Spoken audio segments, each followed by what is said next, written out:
stand together and fight this disease. I come this way before, travel through the open door. Circumstances navigated the path, and life happened all so fast. No, it got lonely sometimes. You see, I know we couldn't make it. Even when I'm off beat, I still land on my feet, and nothing can shake me, cause I know life took a hold of me. I never. This is where I am destined to be. I'm not ready to give up. I believe in the miracle of life. Life's a break with no rehearsal. Learn quickly, they'll come for your role. Games can play, can't take it personal, cause the devil is a liar. Telling you the truth, hey. It's all in what you do, hey. Some things you gotta do, hey. It's fight for millions, take a second, see the blessing in it.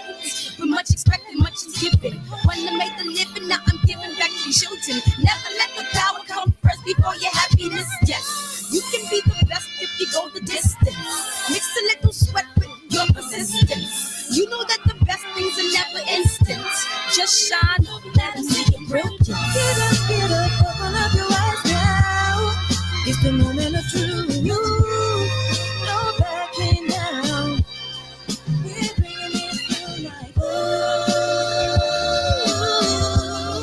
for the children, it's a given. You gotta give it, be a blessing. This my personal statement. Run the game like I'm ASICs. Learn to develop patience, determined to be the greatest. Yeah, bobbing and weaving, they changing up like the seasons. Indigenous to the grind, so I do it for all my people. Jabbing in competition, back up against the ropes. You fighting for recognition. I'm fighting just to promote equality where we lacking. Or cancer slowing our road. I'm confident we'll make it. We focus on common goals. Yeah. Give back, give love, giving something away. Never give up, stand tall to fight another day. 2 toes, 2 feet, I stand on the ground. I'm going wrestle and fight this final round. Life's a break for no rehearsal. Learn quickly, they'll come for your role. Can't get play, can't take it personal, cause the devil is a liar. It's all in what you do, hey. Things you gotta do, hey, hey, hey, hey, hey. Dum, dum, dum, dum, dum. Love is the word. Signature sound, JP, but we gonna call him JQ. KJ, Big Lloyd in the house, without a doubt. I'm the young rapper that they talking about. What up, DB Box fans? What's up, big homie? What's up, Only Dad's podcast, man? Kyle is alive and well, man. What up, D? California love. Ain't that right, Anthony Fitzgerald? Ain't that right? Ain't that right, Keith Sims?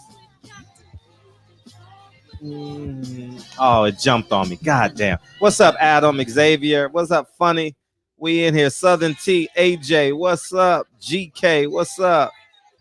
Man, I got to go all the way back up. What's up, Rutledge? Aaron, Unique Don in the house. Jay Good, Federico, what's up, man? Taylor Bell, man. What's up, Victor? Robert Brown, what's up? Mike. And Sports Express Podcast, man. Hotep, Mississippi King, man. What's up, Carlos? And we in this son of a gun. Man, I appreciate you, man. We got a guest coming in. Y'all remember Senator Eddie Milton? Senator Eddie Milton had a mentor and a friend, Roosevelt Schuler. He's a boxing trainer in Indianapolis, and he's coming on at 9:07. So hopefully he figures out. He's an older gentleman, and he has a wealth of knowledge, and is a boxing trainer, and does great work in the community as it pertains to having a place for young kids to go in terms of being a trainer and a mentor in the city of Indianapolis. So he's going to come on, and I thought it'll be a great segue into what we want to talk about. you know what I mean, that coolisms that we got in our community, man. You know what I mean? Where it's not cool to, be intelligent, be articulate, man. And uh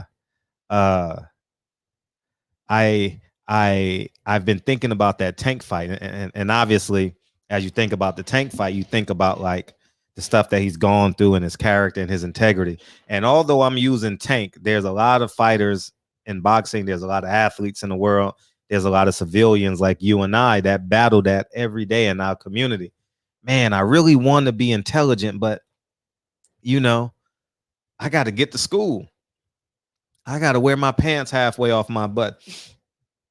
You know what I mean? I got to smoke weed, man. I got to find a way to squeeze in, and I thought that this would be a great conversation. It definitely parlays off of what we talked about yesterday towards the tail end of the show. But I just wanted to be cool, man. Just be cool, just to, grow up, and how they're I haven't watched it. I didn't watch it because I was here yesterday. That BET stuff is lukewarm, and I saw it on my timeline. And how they say the culture, and how they just bring, in my opinion, and correct me if I'm wrong, they're brainwashing us to believe that the culture is twerking, being naked, having your pants halfway off your ass, smoking a blunt, saying nigga 48 times, and obviously I say the N word a lot, and I got to do better at that as it pertains, because I'm speaking to a bigger audience. And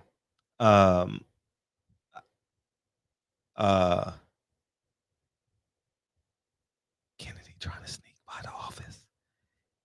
Kennedy trying to sneak by because she trying to get her iPad. This is so funny. She thought my door was gonna be closed, but it's not. Watch this. Watch this. She didn't. She's watch this. Why are you not in bed? Come here. You supposed to be in bed. You thought my door was because usually I do the show with my door closed. Aren't you supposed to be in bed? Go to bed. Say hi and go to bed. Caught her. I caught her, y'all. I caught her. She knows my schedule, man. Your kids know. Say hi and go to bed. Say good night. Say good night. Say good night. All right, I love you. Go to bed. I'll see you in the morning. Okay. Yeah, I'll be up there in a minute. Okay. Yeah. Yes, after I'm done. Okay.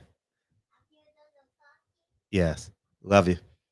All right. So what happens? So y'all know sometimes 95% of the time I do the show with my door closed, right? And so what she does is she knows my schedule, right? And I have wooden floors, so they know exactly where I'm at in the house. And she's 3, so she's kind of figured that out. And so what she does is she comes back downstairs and grabs her iPad because she knows I'm down here. So what she does, she watches her iPad while I'm doing the show. And then when she hears me walk upstairs, she cuts the iPad off and goes to sleep because she know I'm going to come in the room and kiss her. And then she probably watches the iPad all night. And that's the truth, man. And that's the truth, man. Oh, man, she's so funny. You should have saw her sneaking by my office, man. You should have saw that shit. Was hilarious. Oh, man, that was too funny, man. That was funny, man. Oh, the man of the hour is in the building, man. We appreciate you coming in, Mr. Roosevelt Schuler, man. We appreciate you. How you doing, brother? Great. How are you? Man, it's totally great to have you. I know it's late over there, and welcome to the barbershop, man. DB, come on in, man. Welcome to the barbershop, man, and I truly appreciate you. I know it's late over there in Indianapolis, but thank you for coming on. Right. Yes. Very glad to be here, man. And I'm very thankful that you guys even take the time to I'm humble. Nah, you're important. You're important. Eddie Milton, Senator Eddie Milton says you save a lot of lives down in the Indianapolis area. So I think it's important that we extend your voice as far as we can, and make your arm just a little bit longer, and I think it's critical because my name on Instagram is Silent Heroes, and it's for a reason, because there's a whole bunch of silent men and women in my life that's not going to get the credit, and that poured into me. So I understand the value of silent heroes and not being famous, and all the famous people get all the credit, but it's men like you in Indianapolis that groom them and prepare them to be on that main stage. So thank you. Well, I am in Indiana, but I mean, Gary, Indiana. Uh-huh. How is Gary, Indiana, by the way? Great. We're just bouncing back. You just keep bouncing back. Uh-huh. No matter how many times you get knocked down, you got to bounce back, man. Right. So right. I just believe in I believe in our future, and the youth is our future. No, you're absolutely right. And you have a gym in the community, correct? Yes, I do. And how did that come about? What's the name of it, and the kids and etc.? Right. I started back in '92, and I was just picking kids up, showing them how to box on a track. Get a pair of gloves or whatever, and then the gym in Hammond, that's like maybe 20-minute ride from Gary. They allowed me to come in and use their gym also. Dennis Hardesty has the Hammond Gym in Hammond, and he just got admitted in the Indiana Boxing Hall of Fame. Beautiful. Great guy, man. But he allowed me to come there, and I just kept training, just picking guys up and take them. At the time I was working, so I was working good and making real decent money by me not having no kids myself. Wow. That money that I would have to spend on my kids, I spent on the gym. Put gas in the tank, and I was training them and working with them. And, one of them turned professional, and he went as far as he could go. But it seemed like, you can watch these kids, man, and you can tell when they're starting to pick up their vices and habits, bad habits and whatnot. So, and they're changing as they grow up. I noticed that. That's why I love training 8, 9, 10, up to about 13 or 14. Then they start getting their own ideas, and they find out about the girls and the drugs and anything else you can name. They get the car with the speakers in it, and they don't want to get out of the car, so they hang a hose out the window to urinate or whatever, but they do not want to get out of that car, them speakers. So that means if they don't want to get out of the car, they don't want to come to the gym. Right. But the main thing is that to get out of high school, and after they get out of high school, man, hey, they on their own. I don't too much want these kids to turn professional as far as boxing go, because that's a hard sport, a hard road, and it's dirty, really. As far as, people that want a part of you, and I would rather them go to school, or get a job and a place and a car, then start trying to have the babies and everything. But establish yourself first, and education is the key. Right. Right. So that's what I've been on for the last 30 years, man. I watch them grow up in my gym, and when they grow up, they do that. They either go to school, or they get a nice job, get a place, and have a car. That's the main thing. Right. Basically, your car is your job. Getting to the job, and back. Right. And basically, I'm not too much worried about the pros and raising champions and all this here. I'm just interested in running them in volume, many as I can get, Right. let them know the truth, talk to them about, especially my females. I let them know about having the babies and what these guys are about, and wait and give yourself a chance, go to school and do something for yourself,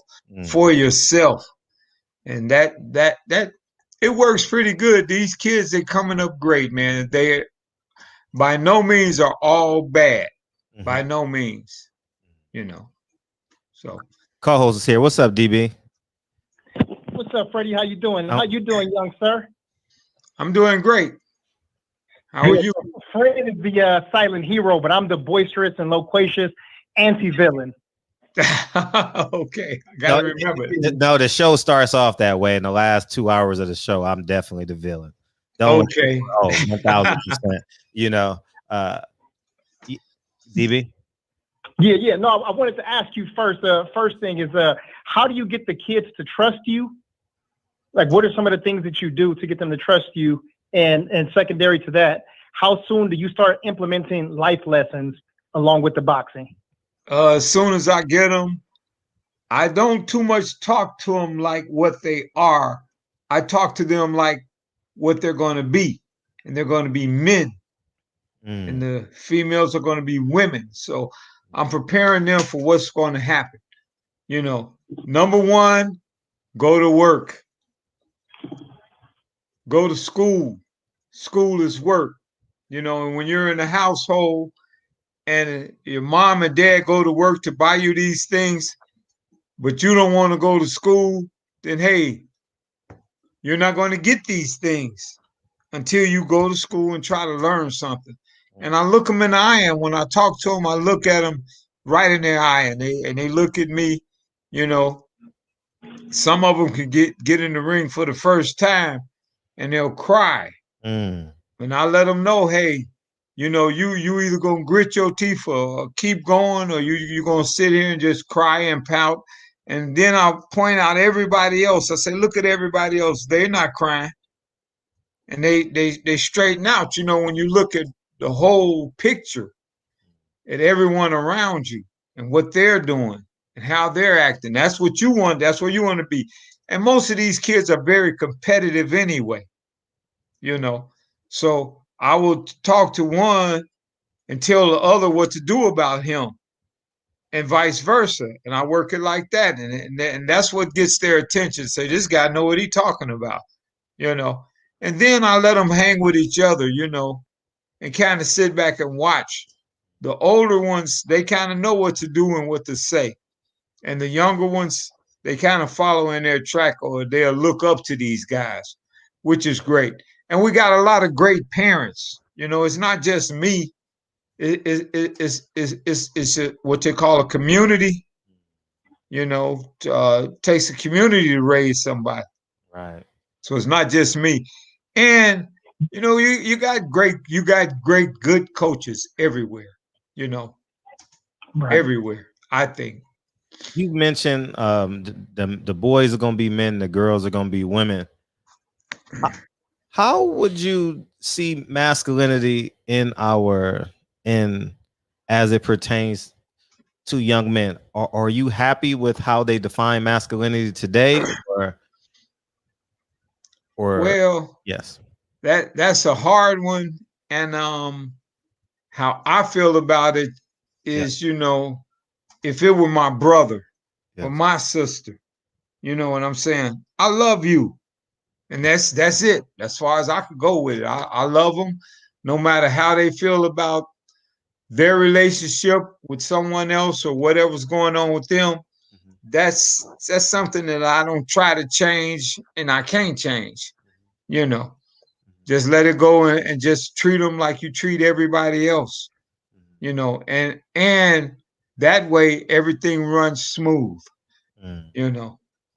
I had sent Dean a picture of my gym, and I got a lot of kids. How many kids do you have in your gym? Oh, sometime I can have 20 at a time. Sometimes. But I guess I got a good 30 if everybody comes, And that's 5 days a week? 4 days a week, but I do Saturdays. It's like Monday through Thursday. But I do Saturdays because some kids that are going to compete need that attention, you know. I'm also there in the mornings, and since school is out, I get so many in the evening, and I do have coaches. And one coach in particular, Stevie Anderson, he is my main number one right hand man, dude. I mean, this guy he has a family, he's got kids, and he still comes. You know, a lot of people when they get off of work, they got a household to run and they got kids to take care of. This guy, he shows up, and even though he's doing all of this, his kids are involved in sports, track and field and whatnot. Matter of fact, he told me his young daughter just won first place in a high jump where she jumped 5 feet something, you know. And that's wow. He brought her to the gym Saturday. And I got to look at her, and I hadn't seen her in 2 years, man. That girl is grown. I mean, it's amazing how they grow up and become adults. Right. It never ceases to amaze me. And once again, I'm on the outside looking in, you know. And I really appreciate a lot of these parents because without their help, I'm nothing. I'm nowhere, you know. Right. So when they come in with their good behavior and being polite, and the main thing, man, most of my kids are honor roll students, and man, I just love it. I love it. So that's how I really, you know, when I get them in, the newbies, I'll tell them, I say, you're gonna be sore tomorrow. After that first week, the next few weeks, man, their soreness is gone and they're running around like everyone else, you know. Right. But I do teach them the boxing. I teach them the main thing is I teach them how not to get hit first. The head movement and all of that, you know, hands up all of the time. And that's what get it. You keep your hands up, you take a lot of weapons away from someone, you know. Right. They can't use a lot on you because you got your hands up. So when the left hook comes, that right hand is right there. Catch that left hook. And some guys, that's all they have is a good left hook. They'll stop you with it. So, you know, that's the main thing. I teach them how. Then I teach them, you know, our style. My coach, Bill Murphy, he's an old school guy. And he believed in the 6-inch punch. So I believe in it too. But what I did was I mixed it in with some Muhammad Ali that keeps his hands up. Not that pulls back from punches, but keep his hands up and punch with the 6-inch punch. So that's basically the art of boxing to me. Hit and not get hit, you know. And if you box, of course, you're going to get hit. So you got to learn. So it's a road, you know, but it's a process. But on the way down that road, you know, we're having fun. Right. You know, having fun. Hey, Coach Schuler, listen, I'm going to ask you this. What do you think is the thing that's special about your gym and training style, or not necessarily special, but just unique about your training style and also the gym? Well, the gym, I would say, is like a melting pot. You got kids, white, black, females, male. You know, you just got a melting pot. Everybody gets along.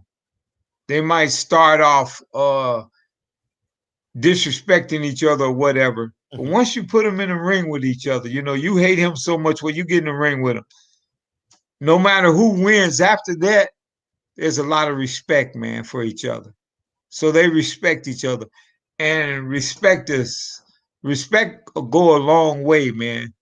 You do have people that want respect, but don't want to give it. So those kind of people, they're going to have it rough, you know, but the people that give respect, they get respect. And that's how it goes, basically. Yeah. Also, too, you said 20 to 30 students. I'm hoping that the rent is cheap, but how involved is the community with the gym, or what are some other things that you do inside the gym to help generate revenue? Oh man, you name it. Raffle tickets. I sell crack. You know, it don't matter, man. I right now I am disabled. I don't make the money I used to make. When I was working, I was a operator, foreman, you know, whatever. I work road construction, asphalt. So I was able to finance everything, the trips, the uniforms. We always had uniforms, man, and you know, everything, you know. So once I became disabled, so I just got my non-for-profit, and I'm you know, looking for donors and everything. And I sent Patty a couple of pictures, you know, so she'll hook you guys up, I guess, and let you get a look at them. But you know, we someone that donates $500 or more, we make a banner, a 4 by 4 foot banner, 4 of them. And you know, when I throw the fights, we have a local cable station. I show all the banners on the cable station. I show them at the fight, and in my gym, I put them up. So just out big, you know, whatever I got to do to get something going, man. I can't disappoint these kids. I have to throw fights because you can go to football games, you can go to basketball games, you can do all that, but there's no boxing around here. So I throw 2 fights a year, you know, so that these kids can be seen. I also incorporate all of the like karate and to come in and do exhibitions. The females, the dancers, I involve them. I involve the youth in all aspects if I can, you know. So if they got something that's pretty interesting and can move around, something to capture the audience's attention, you know, I go for that. So and then I sell, like I say, raffle tickets, and we do all kind of this stuff, you know. When it's time to go to a tournament or whatever, I beg for donations. I go around, you know, standing with a cup or whatever I got to do, man, so we could get there. And so far, it's doing okay, you know. My fights, I break even sometime, but I don't never make no money. The old lady, she almost left me, man. But she's a good, you know, she's a good. Yep. Yeah, we want to make sure that we do whatever we can to help you, you know, so stay in tune with us here at the shop. And do you have social media also? Yes, I'm on Facebook, but I'm finna really do some things, get my own page, my own website and everything for my gym. Since I started the non-for-profit, I have to do all the business too. So by me being in the gym at 6 a.m., because I do have clients, and since school is out, I have the kids come in like 8 o'clock. I'm there from 6 to 10, 10:30, you know. And then I have to jump on this as far as this non-for-profit and everything, you know, getting everything together. And it's going pretty good. It is. I'm moving right along, you know, and I'm looking for some strong things, some strong things happening, you know, this year. Yeah. I want to talk to you a little bit about, I don't know if Fred has something else to add to that, but if not, Fred, I want to talk about some of the pro boxers, because you mentioned fundamentals, and I want to know some of the pro fighters that you watch now, whose fundamentals that you like and admire. Oh, well, I would say it's those light welter and middleweights. I like Crawford. I like this other. I'm not too good with names, man. I'm more of a coach than a spectator now. I noticed that about myself, you know. So but like I say, that those welterweights, I like Mayweather, but I think he better sit down now and you know, spend all that money he's got. Try to spend it or whatever, you know. But I really think Mayweather's a phenomenal fighter, and the even this the big guy, Tyson Fury, the way he changed his style. Now Wilder's got to change his style. That's what those guys are doing. You know, they're checking out how much they got to change over. You know, and that's hard to do. That's hard to do for old guys that's been fighting for so many years like that.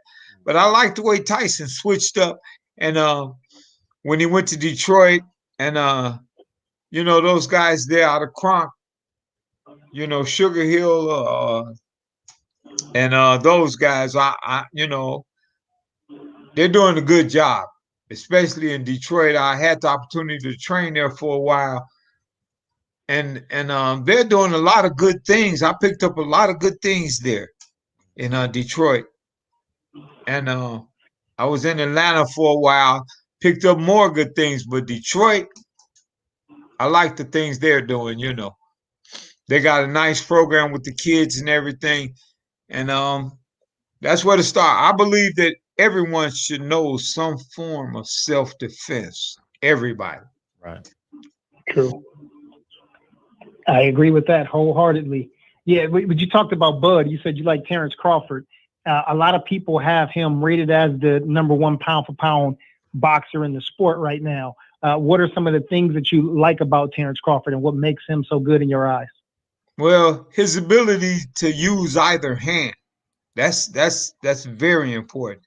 His ability to see which foot you got in front. And you know, like a southpaw, if you keep your foot on the outside of a southpaw's foot, you know, you can get that right hand off on him a lot. Terrence can put his foot on the outside all of a sudden and knock you out, probably. You know, hit you with some good shots. Yes, he's got a lot of good things going for him. That I think he's a very experienced and a talented individual. Very much so. Yeah. Do you have any how about Earl Spence? Spence, he's very good. His hand speed is phenomenal. And I think that will be the money fight between him and Crawford, for the simple fact that, you know, they are pound for pound two of the best right now. But, you know, they got to do it like they did Mayweather and Pacquiao, you know, have you drooling by the mouth by the time they fight. Then when they fight, you know, that's when they making all the money, you know. And actually, you know, a fighter ain't going to make no money till he fights the champ, whether he wins or loses or whatever. That's the most money he'll make, you know. If he wins, then the money will be real big. But even if he loses, that's the most money he'll make fighting the champ. So, and Mayweather, if you fight that guy, that's the most money you'll make, you know. I believe he's the most watched. Did you get a chance to watch Tank Davis fight this weekend? No, I didn't, man. I'm telling you, dude. When I get home, I got a couple of dogs, and my days are so busy that at night, man, I'm like with my mouth open, snoring. You know, that's it. You know, and you know you gotta spend time with the significant other. You know, don't need to. You know, you walk by her, man, and she all tight mouthed, and you know, you try to tell a joke or something, and you get the hell beat out of you for that, and that ain't funny. Come here. So, I just got to do what I got to do.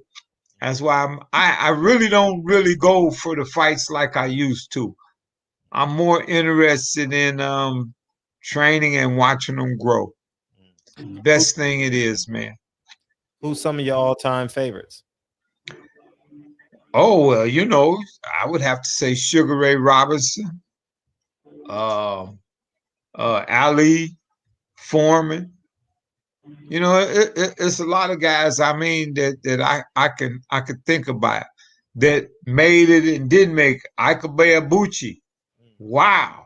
Wow, he should have made it. He had everything, didn't he? Man, had he not gone to prison. Jail, right? Yeah. Right. Then that just goes to show you, man, your social life is everything. Right. You know, everything. You have to take boxing home with you, you know, and try to just live like a baby. A baby can't jump in the car and go to a booty call or go to a liquor store, you know. You gotta live like a kid, man, like a baby, you know. Yep. So now the Errol Spence and Manny Pacquiao fight's coming up pretty soon in about a month and a half or so. How do you see that fight playing out? I see Spence beating him. He's a bigger guy. Pacquiao's a great fighter, but the problem he had was Floyd. With Floyd, is he couldn't match his speed, and I don't think he can match Spence's speed. You know, and that's consistent speed. Because the way he did Porter, you know, the minute after the first round, I said, well, he too slow to be fighting this guy. And, you know, he just couldn't match that speed. Had he been able to match that speed, it would have been a different fight. But he couldn't match it.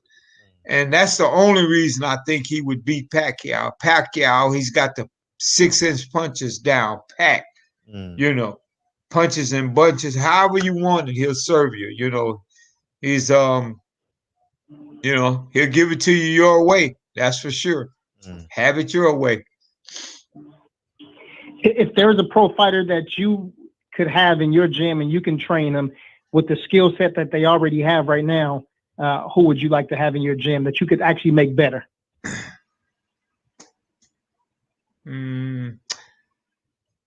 Well, these guys are pretty good, man.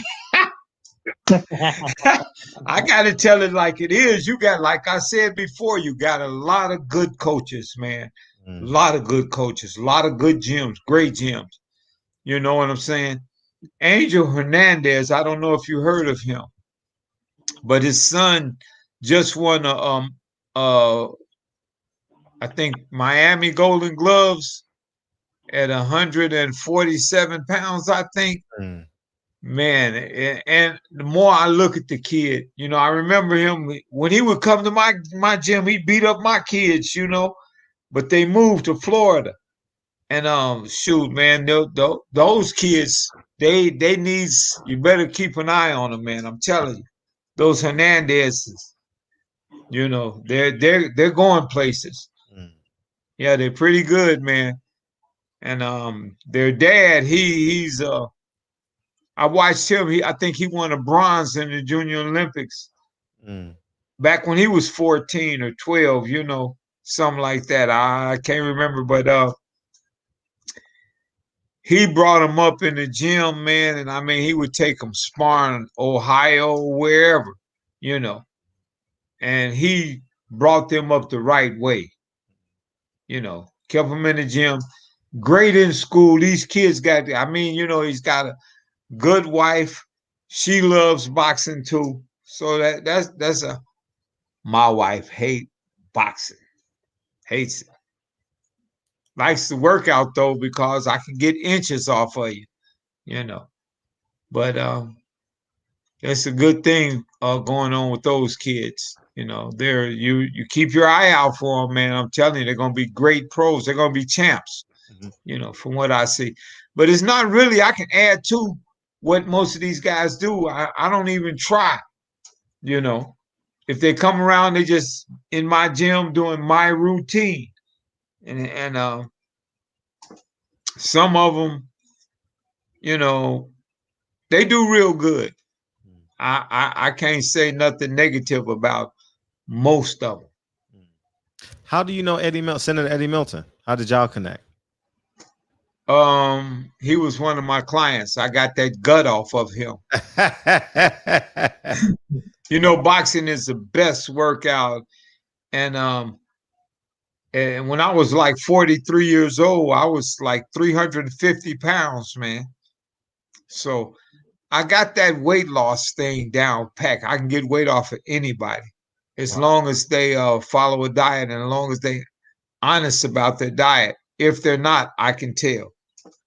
How many rounds would you suggest a day? How many rounds? Yeah, like doing different disciplines, like heavy bag, speed bag. Well, bag. By me on these amateurs, I would say 3 to 4. 3 to 4 rounds. No, not sparring. Oh, 3 to 4 on each. Right. So how many rounds in a complete workout is good? I would say 9 to 12. You know, when you incorporate all of.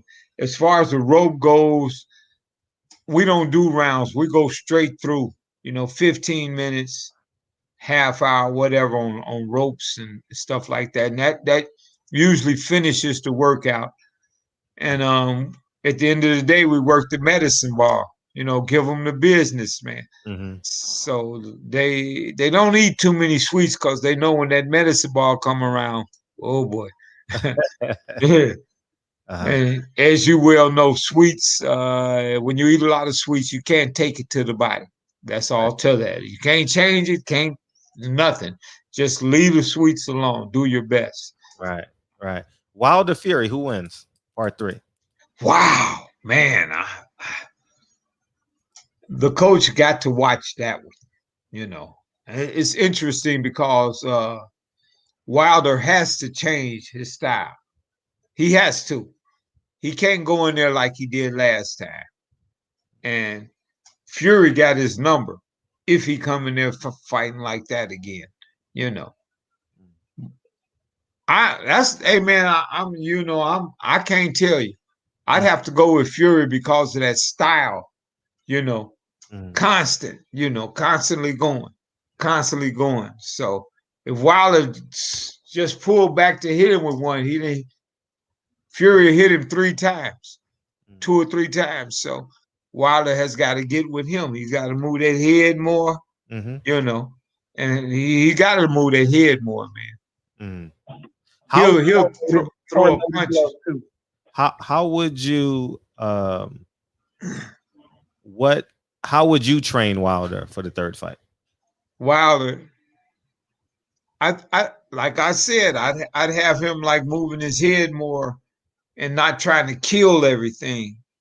I would say just like with Fury, that accumulation of punches, I wouldn't be trying to knock the guy out with every punch. Number one, that makes you tired quick. Number two, you get hit when you make that motion. When most people trying to do something, they'll make a face or they'll draw back or whatever. That's when you get hit. And if Wilder can stop trying to kill the man and go in there and try to put him with accumulation, and those hard shots will come in between them. Right. You know what I'm saying? So you're rooting for Wilder, but you think if you're a betting man, you're betting on Fury. I sense that, no? Well, normally I would root for Wilder, but since Fury changed his style like that, man, I'd have to go with him. Okay. Gotcha. It's simple. I mean, the guy, he goes to work, and his punches, he'll hit you with 1 or 2, but then he come back with that 3, and it's the real one, Then he right back pecking, and that's, to me, and he wasn't taking many punches, and that means a lot. Hit and don't get hit. Right.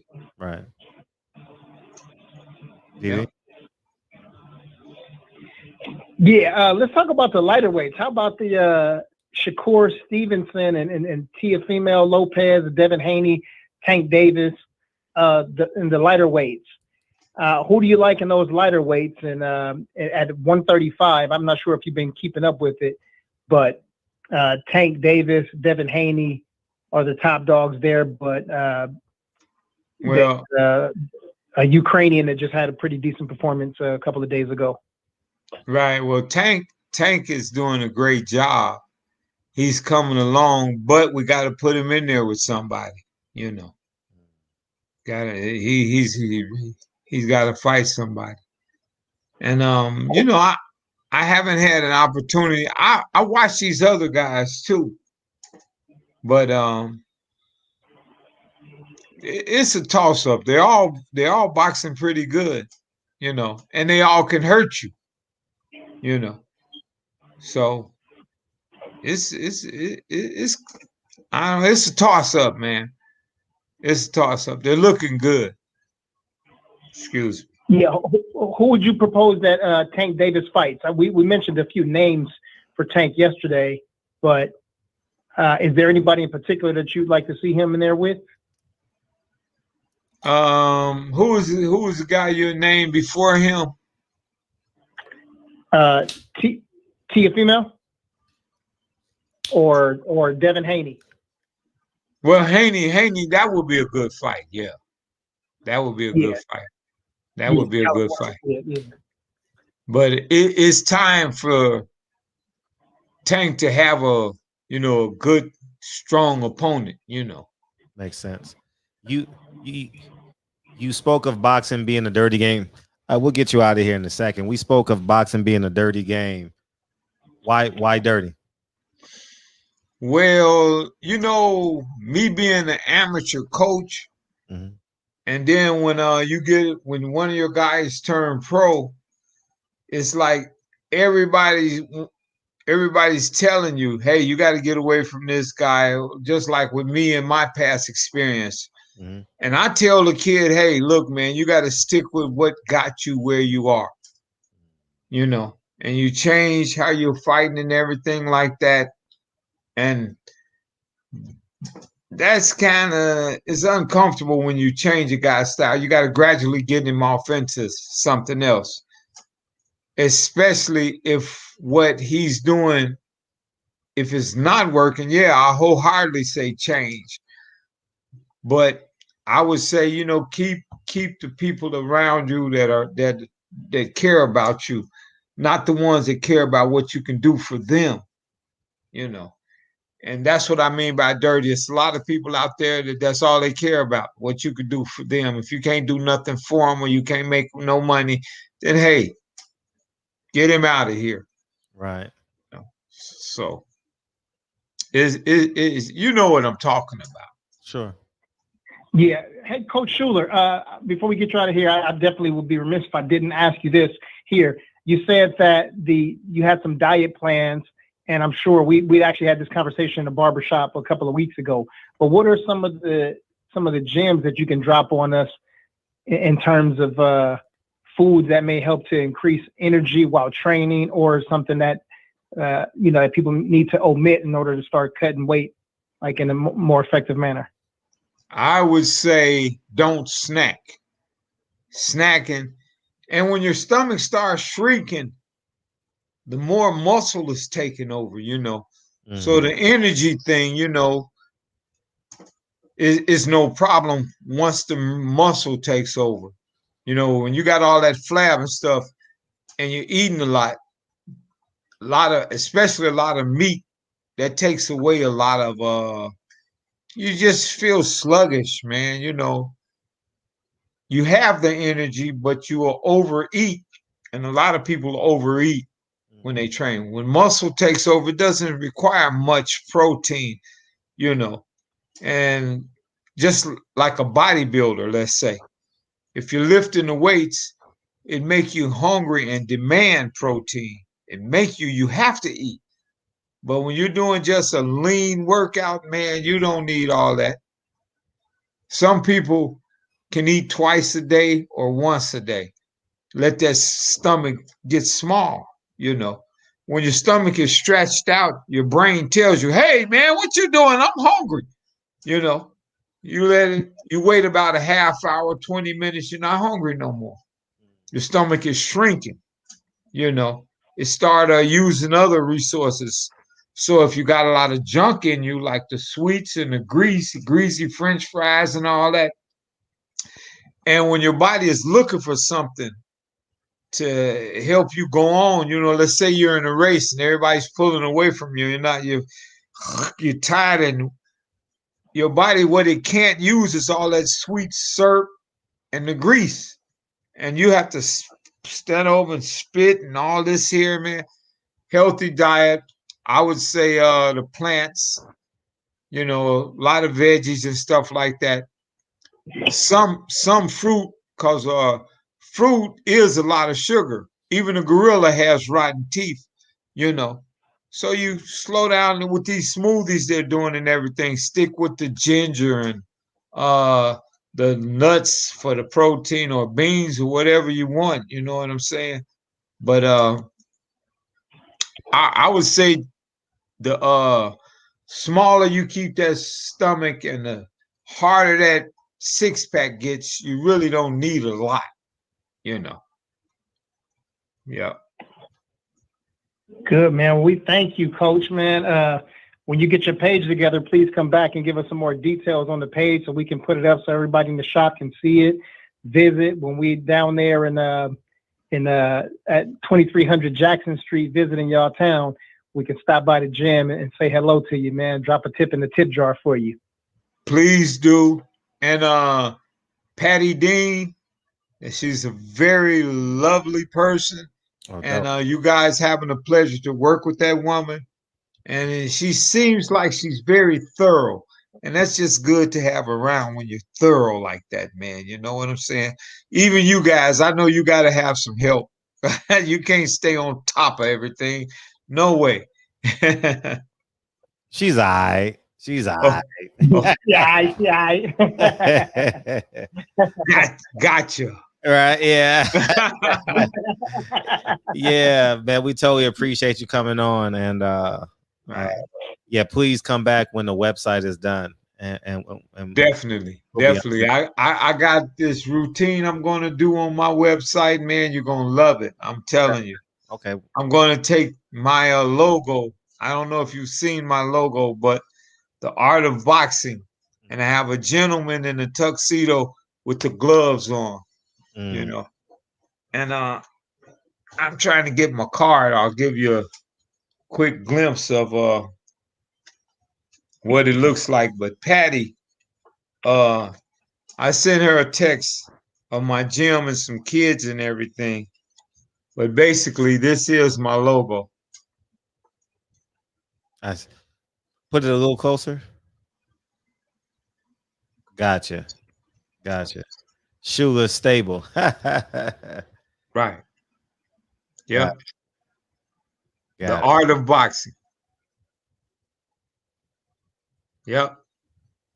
So I'm gonna do some things with my logo, and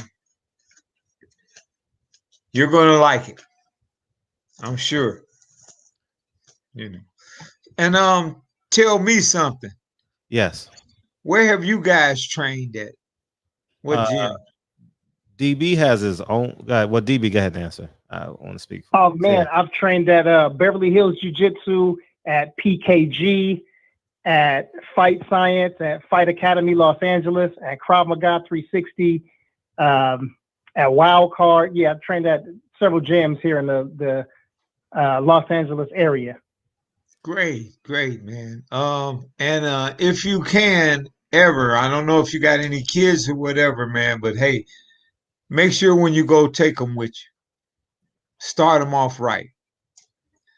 And one more thing, if you guys ever get hold of somebody that's selling the short sleeve hoodies, I'm definitely interested in those, and I just can't find them nowhere. I like to get about 500 or 600 of them. So okay, I will reach out to you in the afternoon. I'm quite sure that's in your area, and because I can't find it in this area nowhere. I'm having a problem, but they will go good with what I got my idea on. Okay. Help me raise some money, so I'm getting some. I just got ideas. That's all. Oh, Fred Jordan said, tell him to holler at him. He said he may have a connect too. Okay. Yeah. Okay. For sure. All right. If you can, we'll send it your way. Thank you. Tell Patty to send it my way, you guys. Sure will. Sure will. Coach Schuler, why don't you scream "Bomb Squad" before you leave? Bomb Squad. Bomb Squad. Yeah. Man, I'll blow the mic on Bomb Squad. Wilder gonna get him. Wilder gonna get him. Wilder gonna get him, man. Wilder. Hey, man, I tell you something. It's going to be a great fight. You know, and that's going to be a great fight. It is to see them, because both of them are going to peak as far as their performances this time, because they're getting to each other's style. But man, you think about it though, that first fight, if that had been a 15-round fight, who do you think would have won? I think the fight was over in the 12th. If it had been a 15-round fight. So, if it was a 12-round fight, I think Wilder would have won at least 2 of the next 3 rounds, you know. You know that Ray Leonard would not have won that fight with Tommy Hearn if that had been a 12-round fight. Yeah, well, he did a great job. He knocked him out in the 15th, right? 13th. 13th, yeah. Was it 13th or the 4th? It was one of them, yeah. Right. So it's just interesting how they changing everything in amateur boxing, man. They really messing up as far as working with the amateurs. It's like they're trying to phase it out or something. You know, where the good pros come from. So go figure. It was nice talking to you guys, man. Oh, we appreciate you coming in. Thank you. And please come back when the website is done. Right. Don't forget about me with those short sleeves. Oh, no, we will. He'll hit PPD tomorrow. He'll hit PPD by the end of the week. And give Patty the high five. Done deal. She's listening. Great. Done deal. Lovely lady. Appreciate you, Coach. Thank you, Coach Schuler, for coming in this evening. Thank you very much. All the time, brother. All the time. Thank you, OG. All right. Have a good one. Likewise, King. Likewise. Thank you. Coach Schuler. Coach Roosevelt Schuler, ladies and gentlemen. On the timing, yeah. Yeah. Tristan, salute Fred. Keep grinding, brother. Thank you. What's up, DB? I wish all of the OGs lived, I'm saying, like on my block. I just had a block full of OGs. I just go from porch to porch and every day, I'm saying, spend 3, 4, 5 hours getting some game. And I know he knows boxing, watches boxing, and understands it. But Drew said it right. He said, don't go crazy because he don't know. And that's true, man. Listen, we watch this stuff. We watch this stuff every weekend. We end up watching amateur bouts on Thursdays and Fridays as well. We had fights on Friday, Saturday, and Sunday this week. We watch MMA. Like, we talk about this stuff the same day we watch them for several hours a day. So people cannot be as in tune as we are. You know what I mean? Like, our lives are halfway consumed by boxing and combat sports. So, that was a nice call by Drew. But back to Tank though. Did he do something today? I mean, no. I was just being more forward thinking with my thoughts. Like he's gonna go buy a new chain. He's gonna go get a new car. And he's gonna live that hip hop lifestyle is what typically happens. You know, Adrian Broner does it. Tank does it. You know, when he won his last fight, the very next week he was, partying and stuff. And I think the bigger conversation, I'm just using Tank because he's a hot name and he'll get everybody's attention. But I think the bigger picture is like this culture or this image that they're portraying is but the big picture is you're a boxer.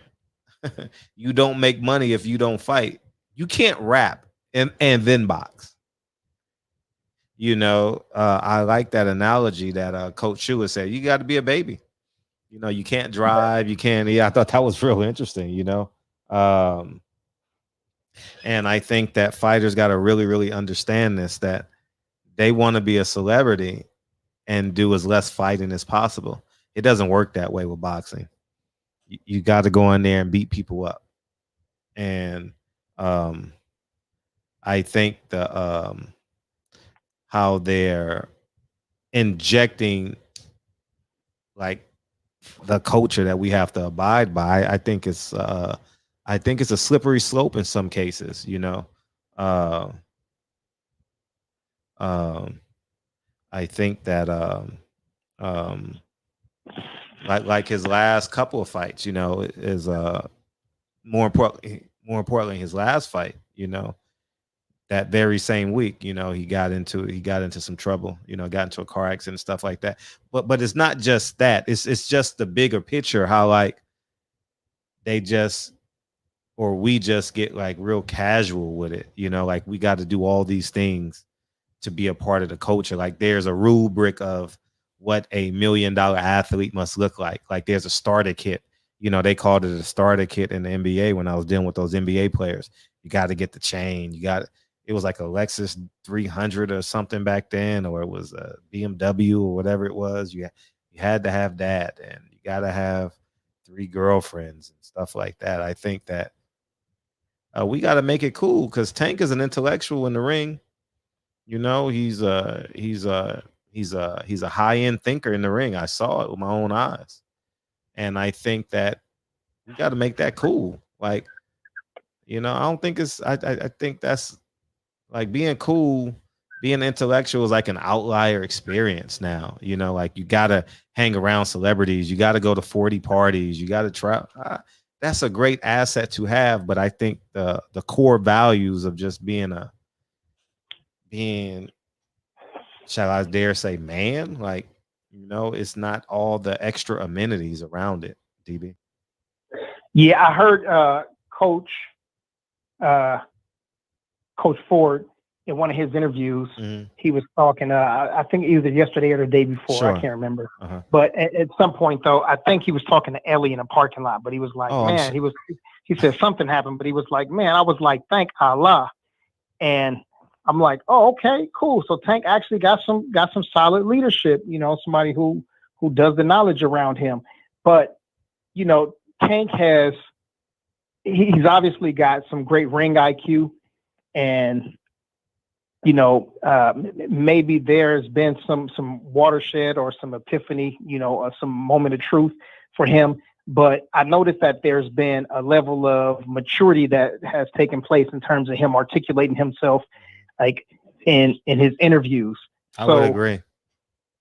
So maybe there is a turning point. Maybe there is a crossroads that he's come to where that's not necessarily his lifestyle. But I think we have to reinforce the positivity. And if Tank says something in an interview, instead of continuing to talk about the boxing, when he says something that's, you know, that catches your attention, then we have to stop and focus on that and go, "Well, wait, that was really great at what you said. Can you expound on that?"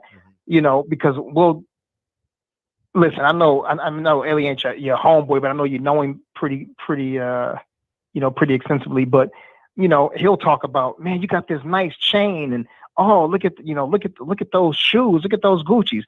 Oh, those got to be at least. Come on, what did you spend $1,000?" You know, he talks like a 15-year-old Asian girl or something. But we have to reinforce the positive stuff and the intellectual stuff. I said this, and I think Reggie mentioned it. I know Reggie mentioned it about a week ago. You know, being a nerd is cool. You know, being intelligent is the shit. Being smart is sexy. You know, so we have to take those things and we just gotta reinforce them and just keep drilling them about the same stuff that he sounds good at, and hopefully, you know, he'll take up Axie to, you know, Coach Cal and just continue to learn. Yeah. He had to be a nerd to win that fight. Yeah. I mean, that was a hard fight to win. Like, and he did it. You know, like how he landed that right hook. I mean, that took a lot of intellect to land that right hook. I thought that was the first time I haven't rewatched the fight, but it looked like that may have been the first time he led with a right hook that I saw. And that's actually, let's see, right hook, left hand.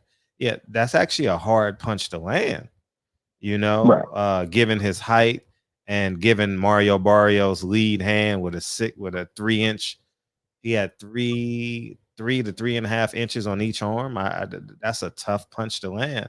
And Mario Barrios, who at the Tank is 5'4", that's not even a punch that he's even concerned with in that fight, is a right hook to hit him on the temple. Like, I wouldn't, if I'm fighting a 5'3" guy, let's see, you got it, I'm 5'7", so let's say 5'1". If I'm fighting a 5'1" guy, I'm not thinking about him landing a hook on me. Not even thinking about it. Don't even care about it, because even if I'm late on it, I think I can react to it.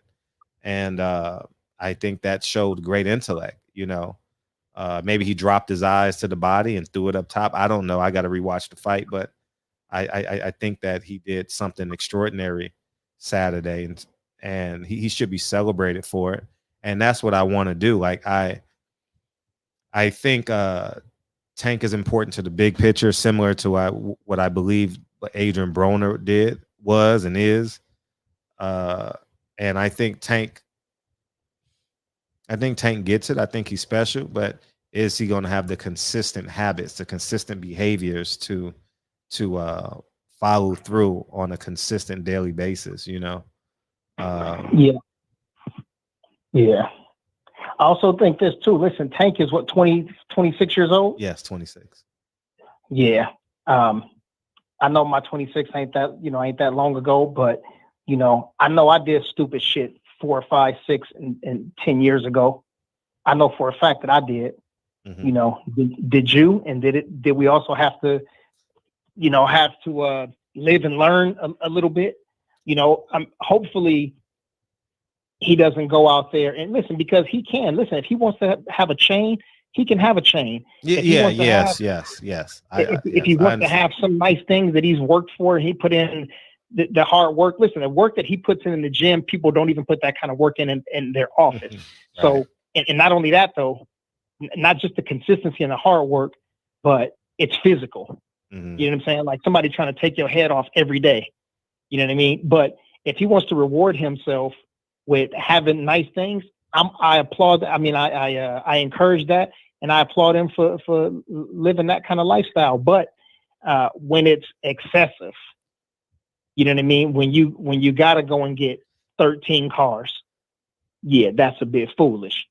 And that's when one of those OGs need to grab him and go, hey, you got 3, you got a truck, you got your fast car, and you got your family car. Like you good.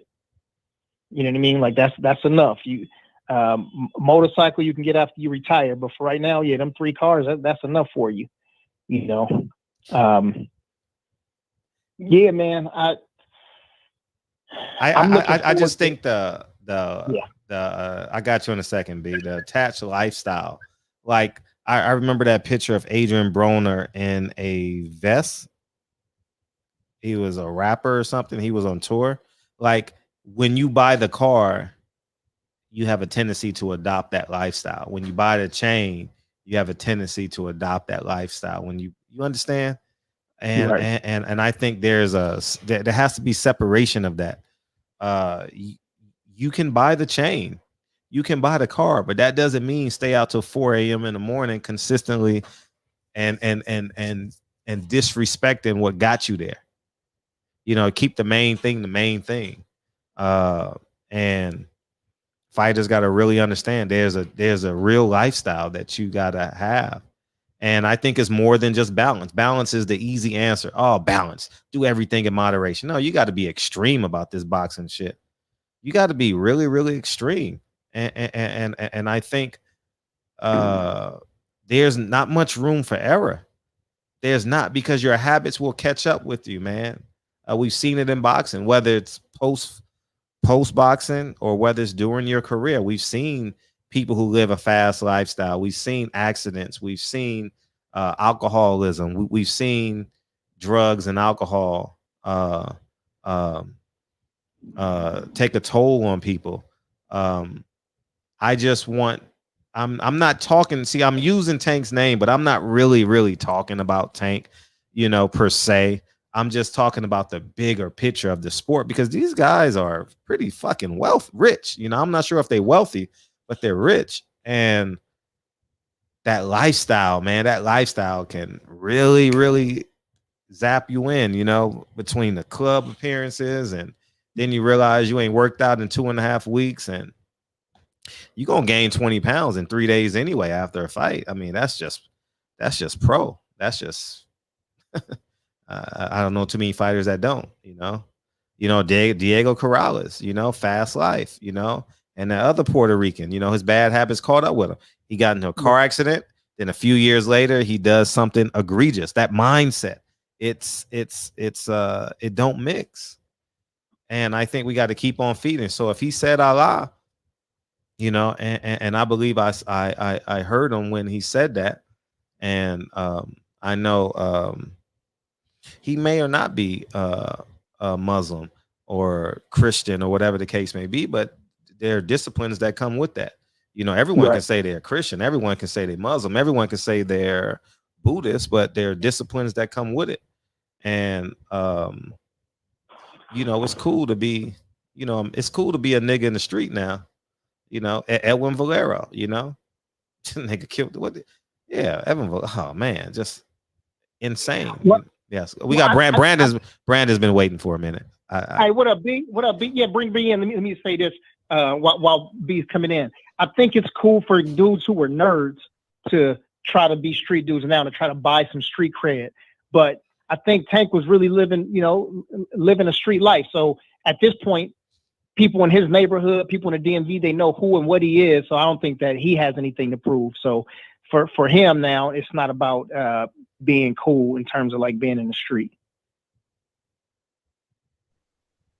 Yeah, B. Peace. What up to the shop? Hey, what up, DB? What up, black man Fred? What up, black man DB? What up, black man? Yeah. Can you hear me? Am I pretty clear? Yeah, very clear. Yeah, you're good. What the question I wanted to ask is, as black people, do we have a culture? Because it seems as though the culture that's being marketed to us, what I would basically call it equivalent to trailer park trash. And I'm gonna tell you why. What we see on TV and what the dominant society has chose to put in front of us is basically the trash of the worst of us.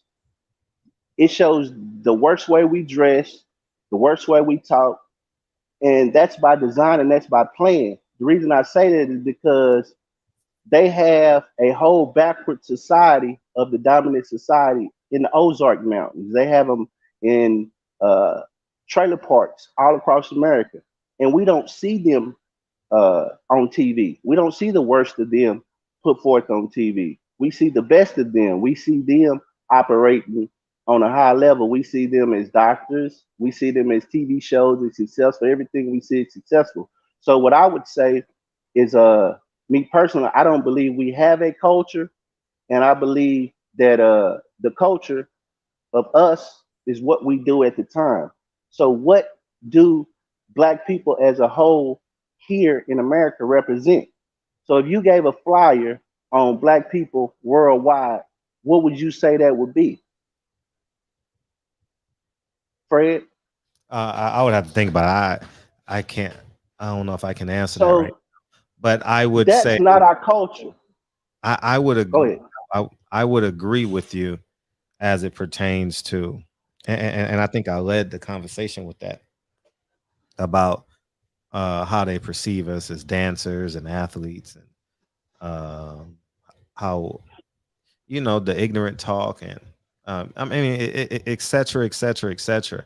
I think it's just extremely important that where I believe you're going with this conversation is that we instill what I believe what you're thinking in us, and as well, and more importantly, bring that out, bring it out of, like, we got to be conscientious of actually, like, when we're interviewing people as well, we got to bring that part out of people. You know, it's cool to be cool and casual, and that's what makes the conversation. Fred, when you say cool in our culture, and what our supposedly culture is that equivalent to ignorant behavior?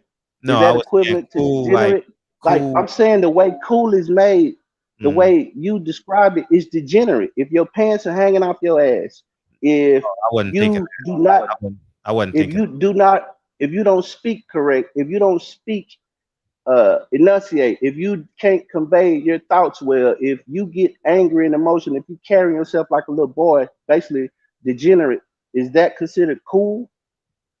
No, In I this, wasn't thinking that. I was thinking our synergy that connects us. That's what I was thinking as when I was saying cool. So what I mean like is like the things that connect us, like the casualness of the conversation. That's in my head. That's what I was thinking. I didn't envision someone with that. But the point you're making is important though. I would agree. The right, point because that you're making. what I think you mean the way that black people vibe with each other. That's what I think you mean. Our vibe, our frequency. That's what I was. Right. Maybe I Yeah. didn't articulate well enough, but I think the point that you're making is important.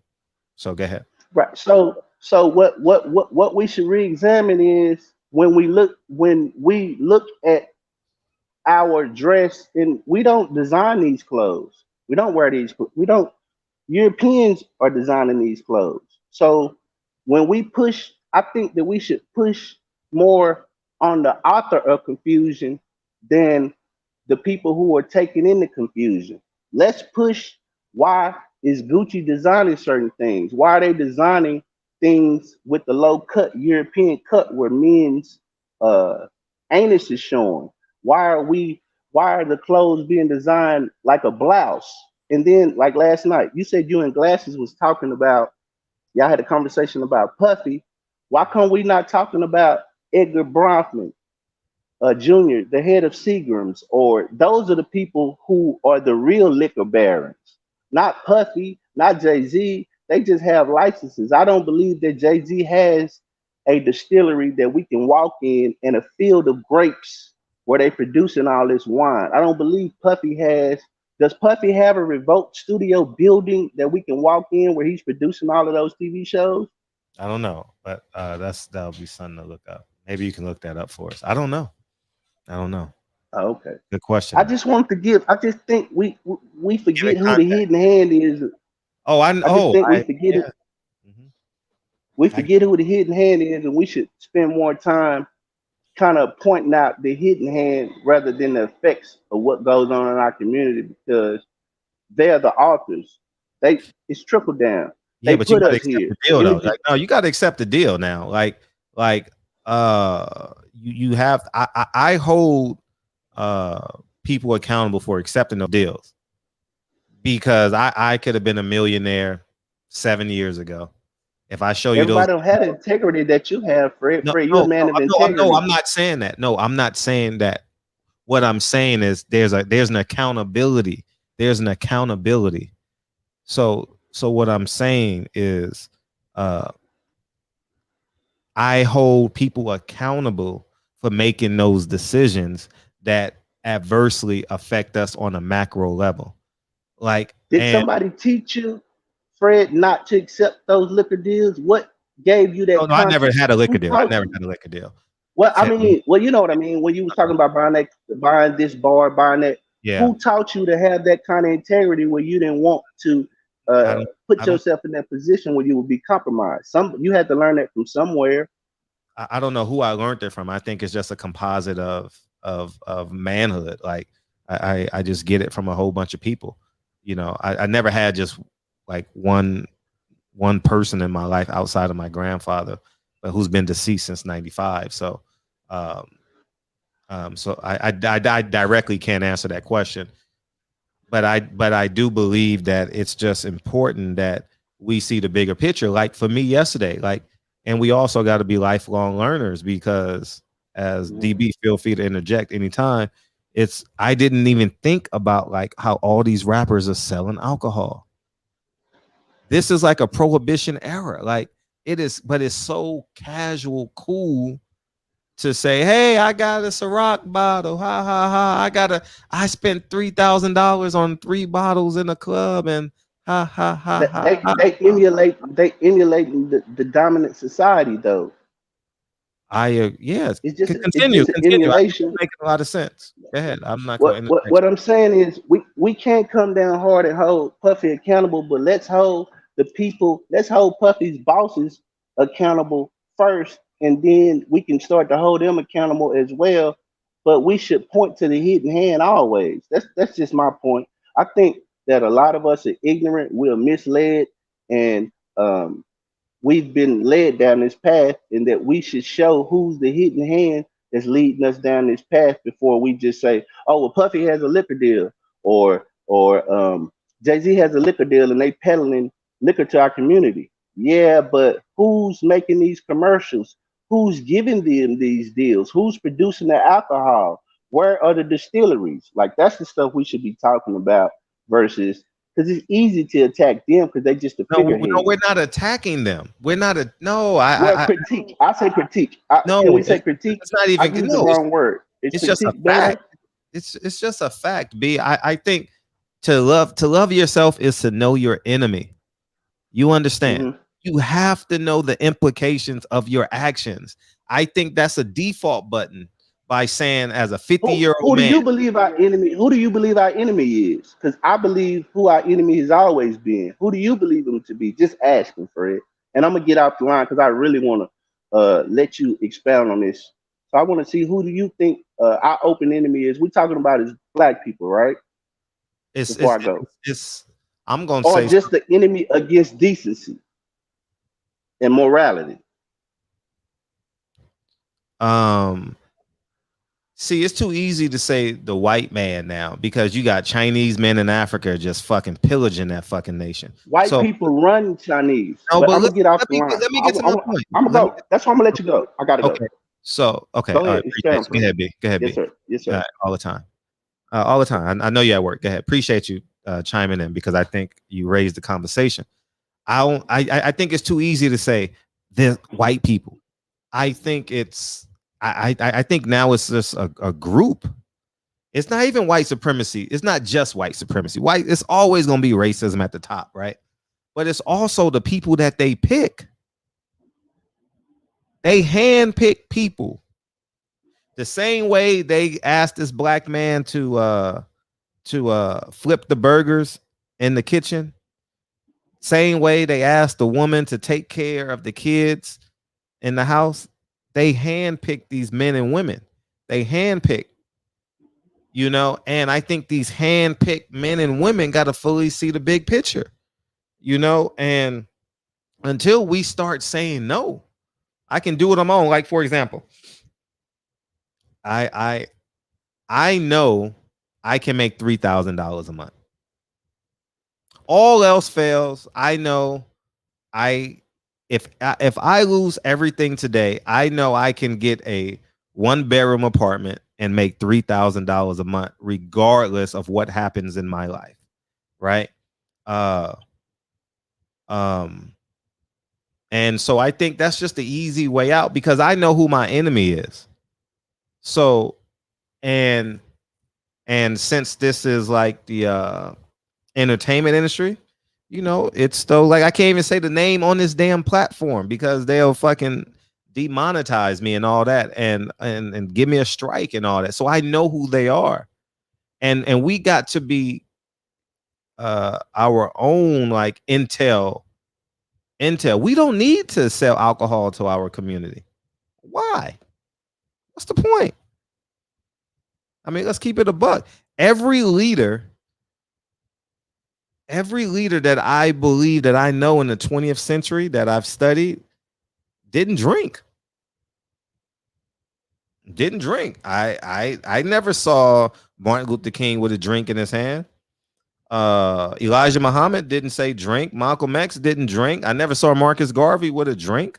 You know, so at the end of the day, I think like we also got to understand what consumerism and capitalism is too, how they've infiltrated core values of life and made it a part of human interactions. Alcohol shouldn't be a part of human interactions. That was forcibly fed us. Right. You understand what I'm saying? So, Malcolm Little was an alcoholic. Yeah, sure.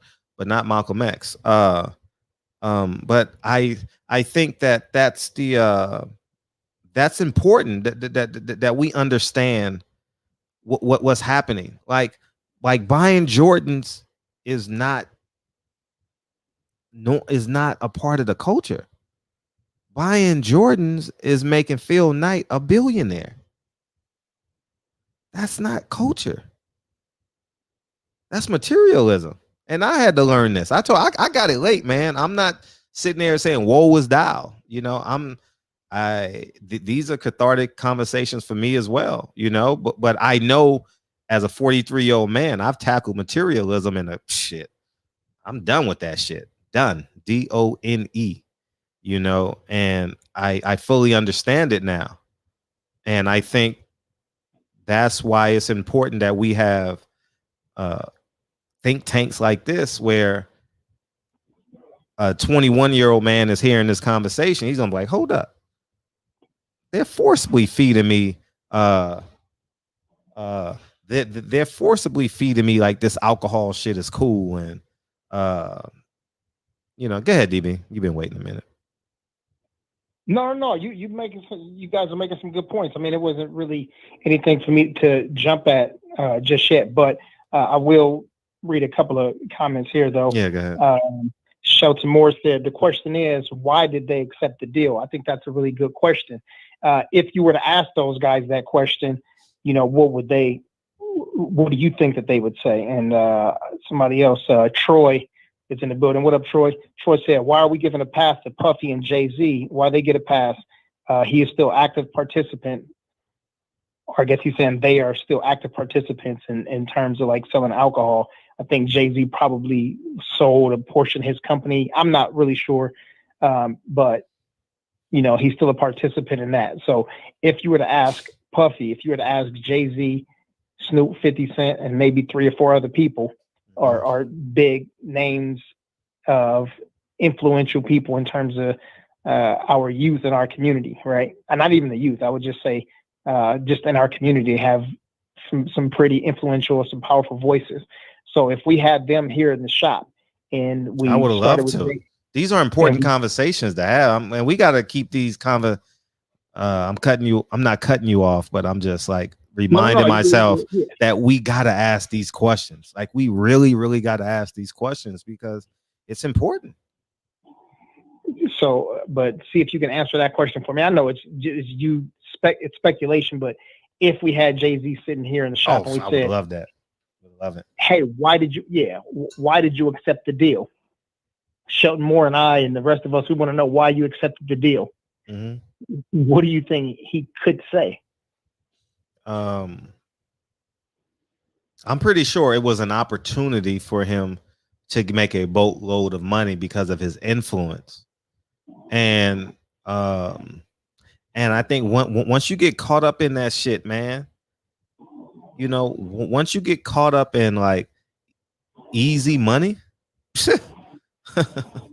like, and they making it easy for you to accept the deal, and then you get caught up, and then you realize Jay-Z's probably 50 years old now, 49, 50. Like, oh damn, now I'm knee deep in. I just signed a 10-year deal with him. How the hell am I gonna get out of this? You know, and you just go on with it, and then it becomes so cool. Now we're celebrating.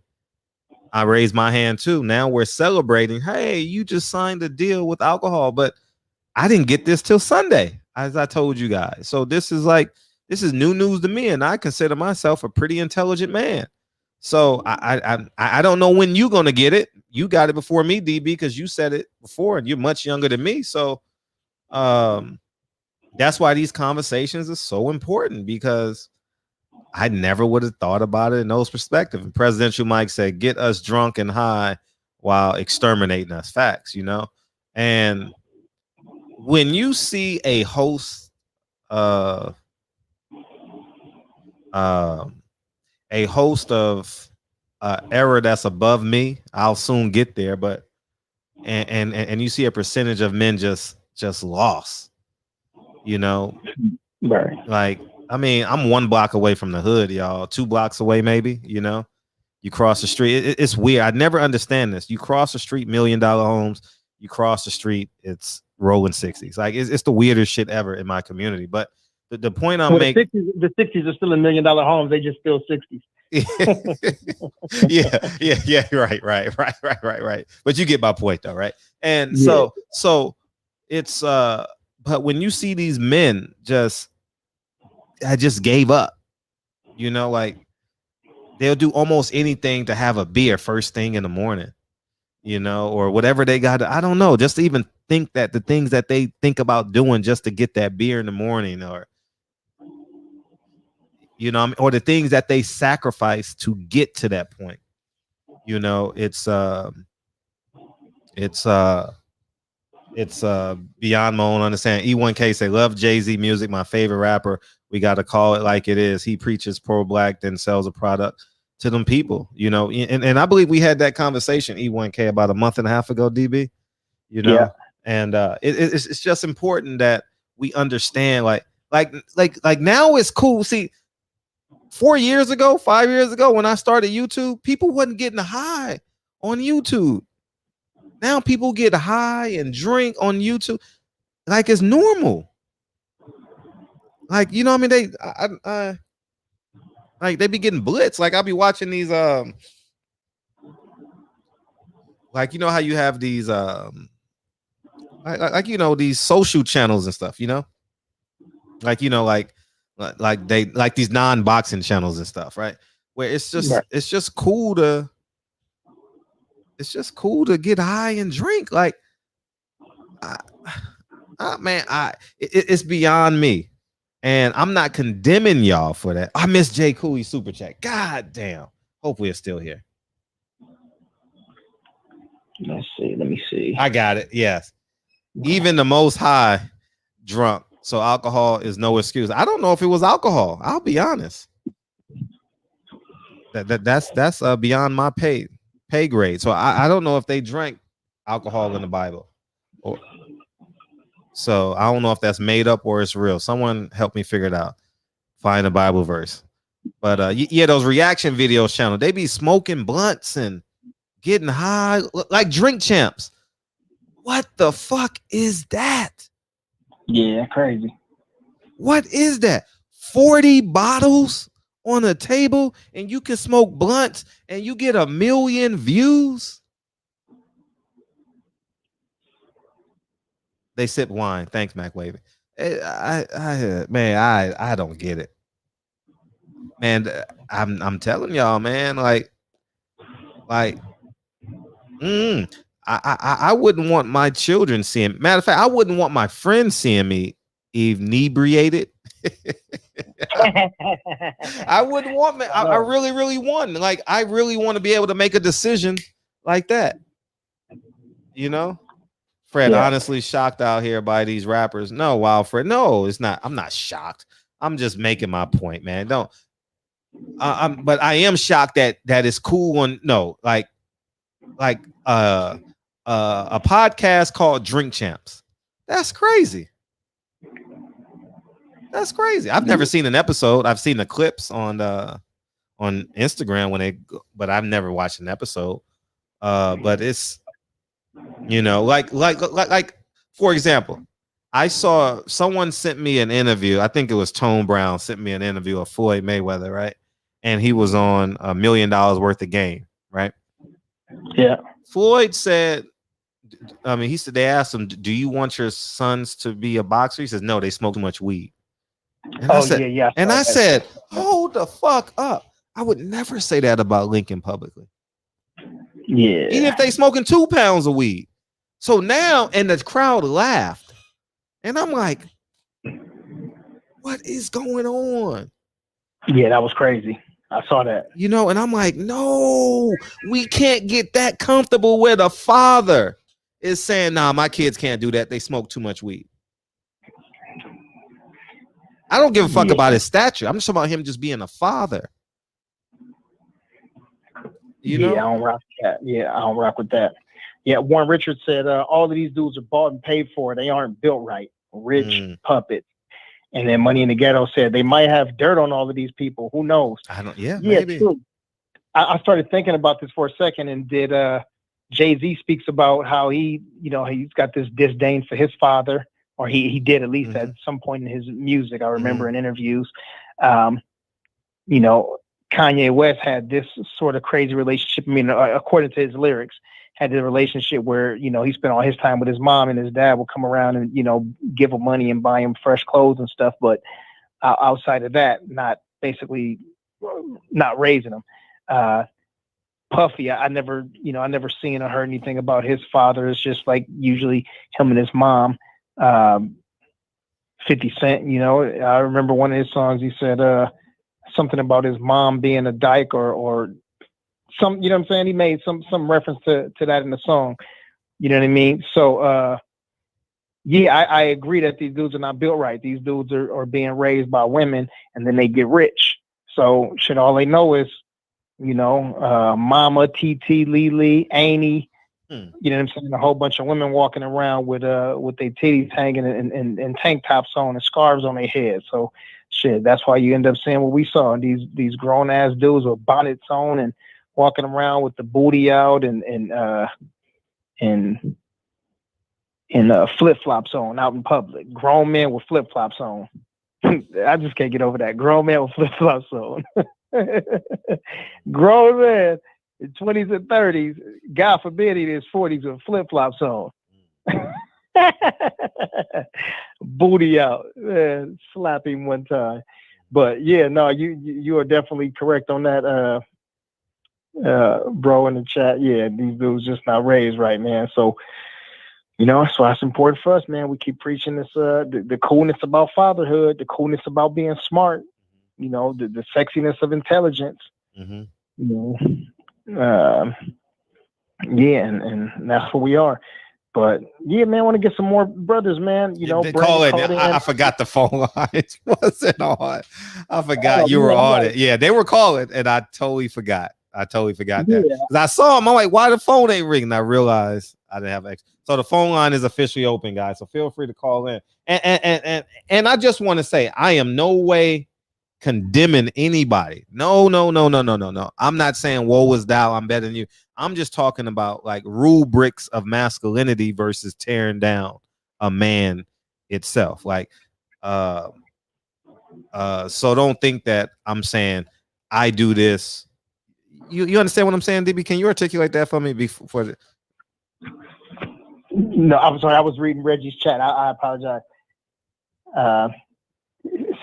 Say it one more time, and then. Oh no, it's fine. It's fine. It's a lot. The show is a lot. I said I'm not saying that I am better than anyone in the chat. I'm just making the conversation for us to be cognizant of what the realities are. And I said I don't know if I'm articulating that right, but I'm just great articulation. Okay, thank you. 972. And 972. What's good, Fred? Oh, my bad. DB wanted to finish to say, I got you in a sec. Go ahead, DB. Yeah, I just wanted to get Reggie before that. He said Floyd said that about Jillian Love's girl, LaTondra, not being able to box. He did say that. And she had a bubbling career too. She was beautiful. She could fight. Yeah. And her, and how much better would you want it? You married to a boxer. You're a boxer. Perfect scenario. Y'all can train together. Y'all would have been. Social media would have loved y'all. You know. Anyways, what's up, 972? What's going on, Fred? How you feel? Hey, say, man, I was born in the 70s, and I can remember a time. I was born in a small town in Mississippi. I remember a time when everybody was trying to get to California, to Los Angeles. I think they had like shipyards, and you was trying to get from California to Los Angeles. Yeah, to Cali. Yeah, because they had those shipyard work up there, and they had like a military base out there. You know, so you had a lot of people from the country that was trying to come to Los Angeles. From where? Oh, just from the country, the rural areas. Oh, okay, because you said no, because you said. Anyways, I understand what you're saying. They had a lot of work out there, and then when they closed those shipyards, military base, it was like a bomb was dropped on California, And I think one of the problems with, you know, a lot of the stuff that y'all discussing is one of the root causes is, of course, economics. You know what I mean? These guys, you know, they walking around, they don't have nothing to do. They ain't working. You know what I mean? What they say, idle hands is the devil's playground. And I want to touch on my boy Tank right quick. Tank 26, man, when Tank first did his first interview, I heard him talk, he couldn't say spaghetti. You know what I mean? So he coming along, you know, you got to understand, remember now, he come out of foster care, you know, his mom a drug addict, he probably teach his mom more than she teach him. You know what I mean? So he's at a very, very large learning disadvantage. You know what I mean? So it's going to take some time to straighten up and fix everything that's broken, that young man. And I think he's coming along pretty good.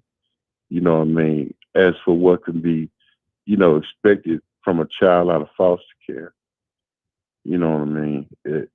Dude, he really, when you say had it rough, he had it pretty shit. You know what I mean? And I ain't apologizing for him. I'm just looking at it, you know, through, you know, serious eyes, you know. And your boy that called talking about the hidden hand, this, the hidden hand, that. And then you went to talk about China. And I just wanted to give you, you know, one of my favorite master teachers, Dr. John Henry Clark, say none of them have ever been friends to black people. No race, Chinese, Jews, none of them have ever been a friend to black people. White people, none of them. So they all use us for what they could get, and then they stab us in the back. That's master teacher John Henry Clark. And I'm going to sign off on that one and let y'all boys cook.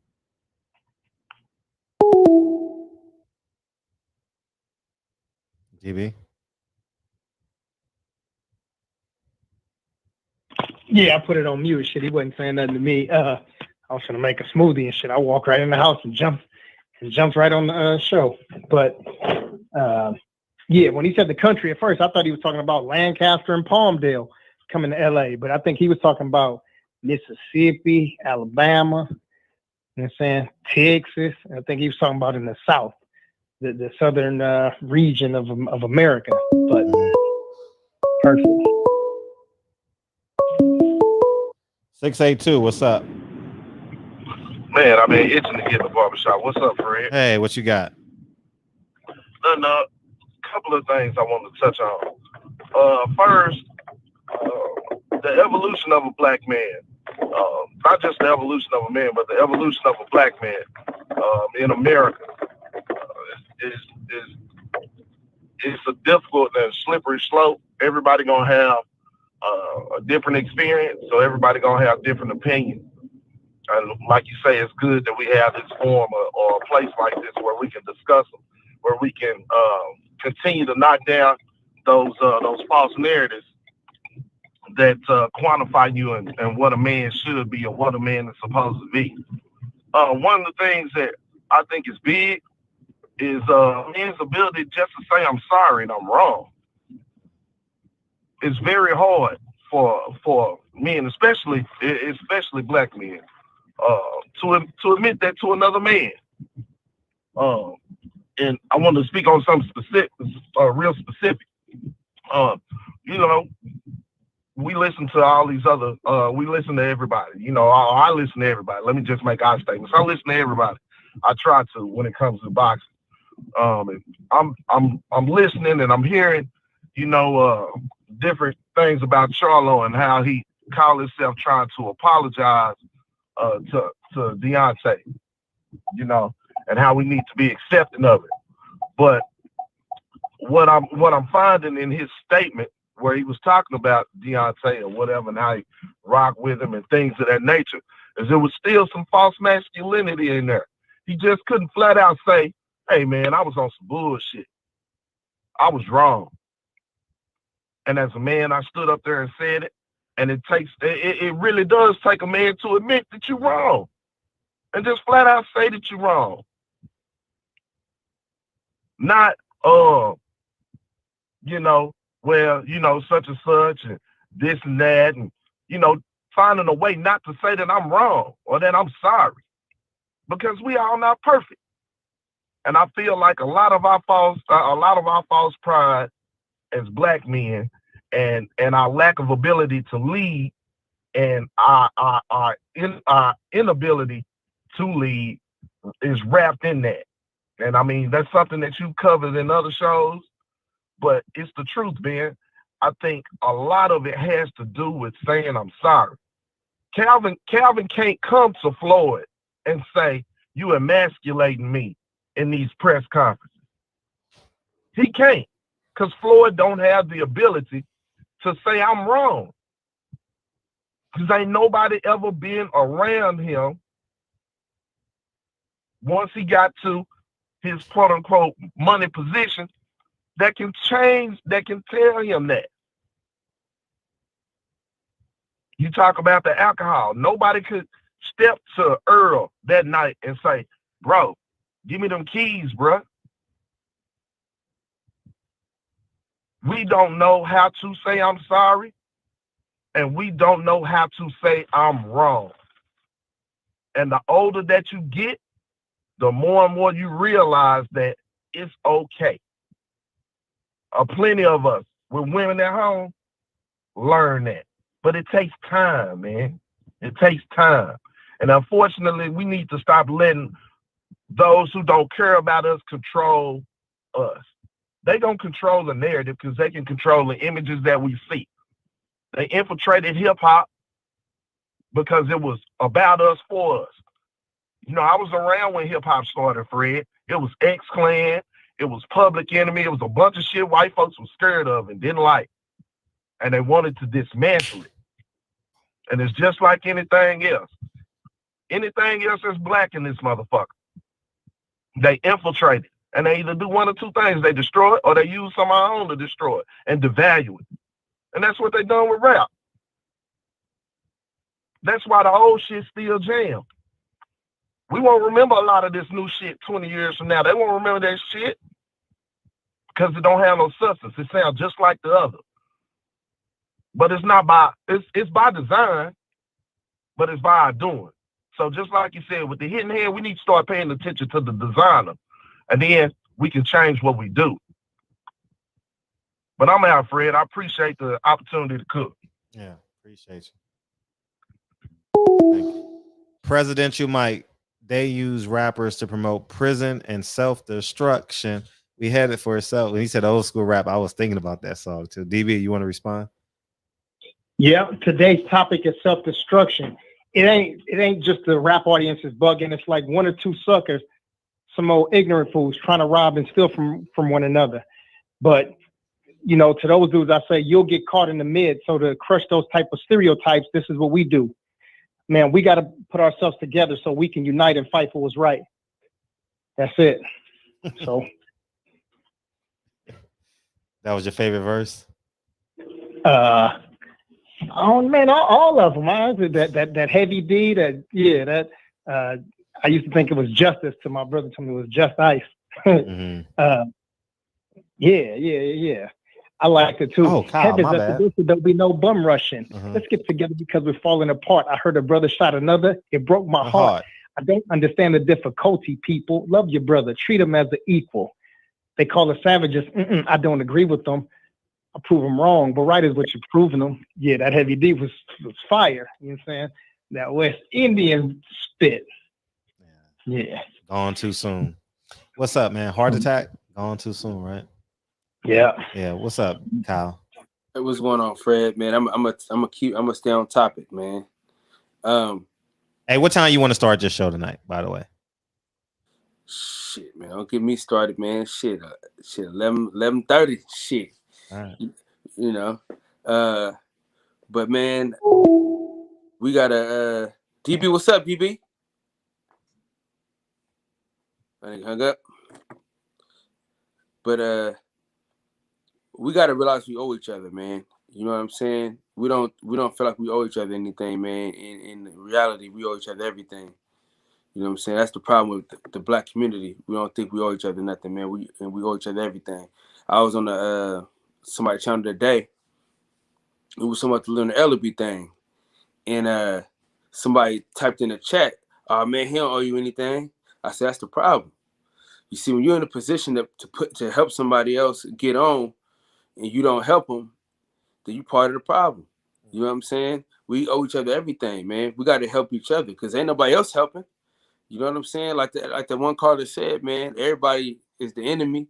To be honest with you, nobody looks out for black folks. Hell, we don't even look out for black folks. You know what I'm saying? And that's the problem, man. We owe each other everything, man. So whenever I get a chance to look out, I'm gonna look out. You know what I'm saying? Fred, you doing a hell of a job, man. You know what I'm saying? You know, every once in a while I gotta give you your flowers, man. You know what I'm saying? Because you help so many people out. You know what I'm saying? Cause you know we owe each other, man. You know what I'm saying? When I go out of town, I do these interviews and give them to you. You know what I'm saying? I owe you that. You know what I'm saying? You know what I'm saying? Because we owe each other, man. When you didn't have to, you know what I'm saying? You don't have to let me on your platform every night, man, and help me get subscribers and shit like that. You know what I'm saying? Yeah, you gotta be. Go ahead. I'm sorry. Yeah. But you know, we owe each other everything, man. And that's the problem. We gotta get out of this whole it's just all me, I'm taking all this shit to the grave mentality, man. We gotta share this shit. You know what I'm saying? But once you share, I'll get you next 513. Go on mute. Go ahead, Kyle.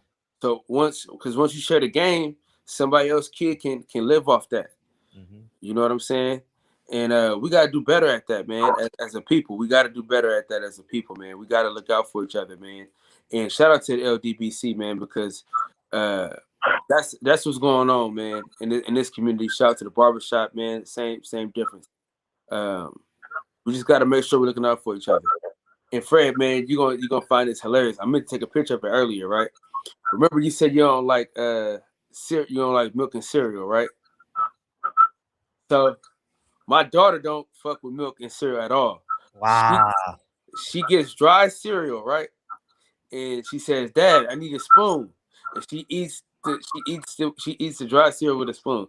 I meant to take a video of that shit today, Fred, and send it to you, but I had so much other stuff. I would have laughed. I definitely would have laughed. She do it every day. 513. Go ahead, Kyle. I'm sorry. Yeah. Oh, and then let me tell you, I'm gonna tell you something even funnier, right? So you know how you had your daughter at the beginning of the show. My daughter. Hold on 1 second. 513. Can you mute your phone real quick for a hot sec? All right. Yeah, all right. Thanks, dog. Go ahead, Kyle. So you know how you had your daughter at the beginning of the show and shit, right? So my daughter seen your daughter, and she was like, "Sister, baby sister." Man, I want to record it, man, but I be having so much other shit going on. I know. That was man. Yeah, she was like, "Sister, baby sister." So you know, we locked in, man. You know what I'm saying? Because you know she see her on a video sometimes. You know what I'm saying? You know, every time she see her, she just be like, "Yeah, man." So you know, we linked in, man. You know, I think I'm out of jail tonight too. I'm out of jail tonight. Yeah, so I can start doing more videos and shit too. Anyway, what you I had mean? a strike. I think my strike ends tonight. Well, on this channel, Reggie, on the other channel, Reggie Owens. I'm free tonight, baby. I'm free. Reggie's the king of strikes. I'm free, Reggie. So So I thought that strike went away. That's why I started doing the show on this, because it was I got strikes over there, but I have no strikes now, so I'm good. So like they go away every so often or something, or 90 days, every 90 days or something. Okay, so we back over there now, or we still gonna be over here? No, we staying here. Okay, yeah, man. But Fred, man, shout out to you, man. Keep doing what you're doing, man. Keep your foot on these niggas' necks at all times, man. Yeah, man. It's mixed feelings, man, with the whole Leonard Ellerby thing. You know what I'm saying? No, he should, man. Listen, if you have an opportunity to help somebody, you help them, man.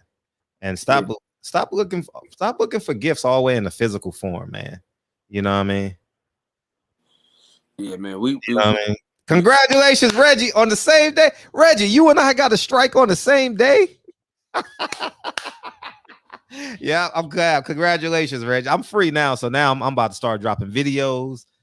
Man, Reg don't even deserve the strikes that he be getting. People just go on his channel just to go on there and give him strikes, bro.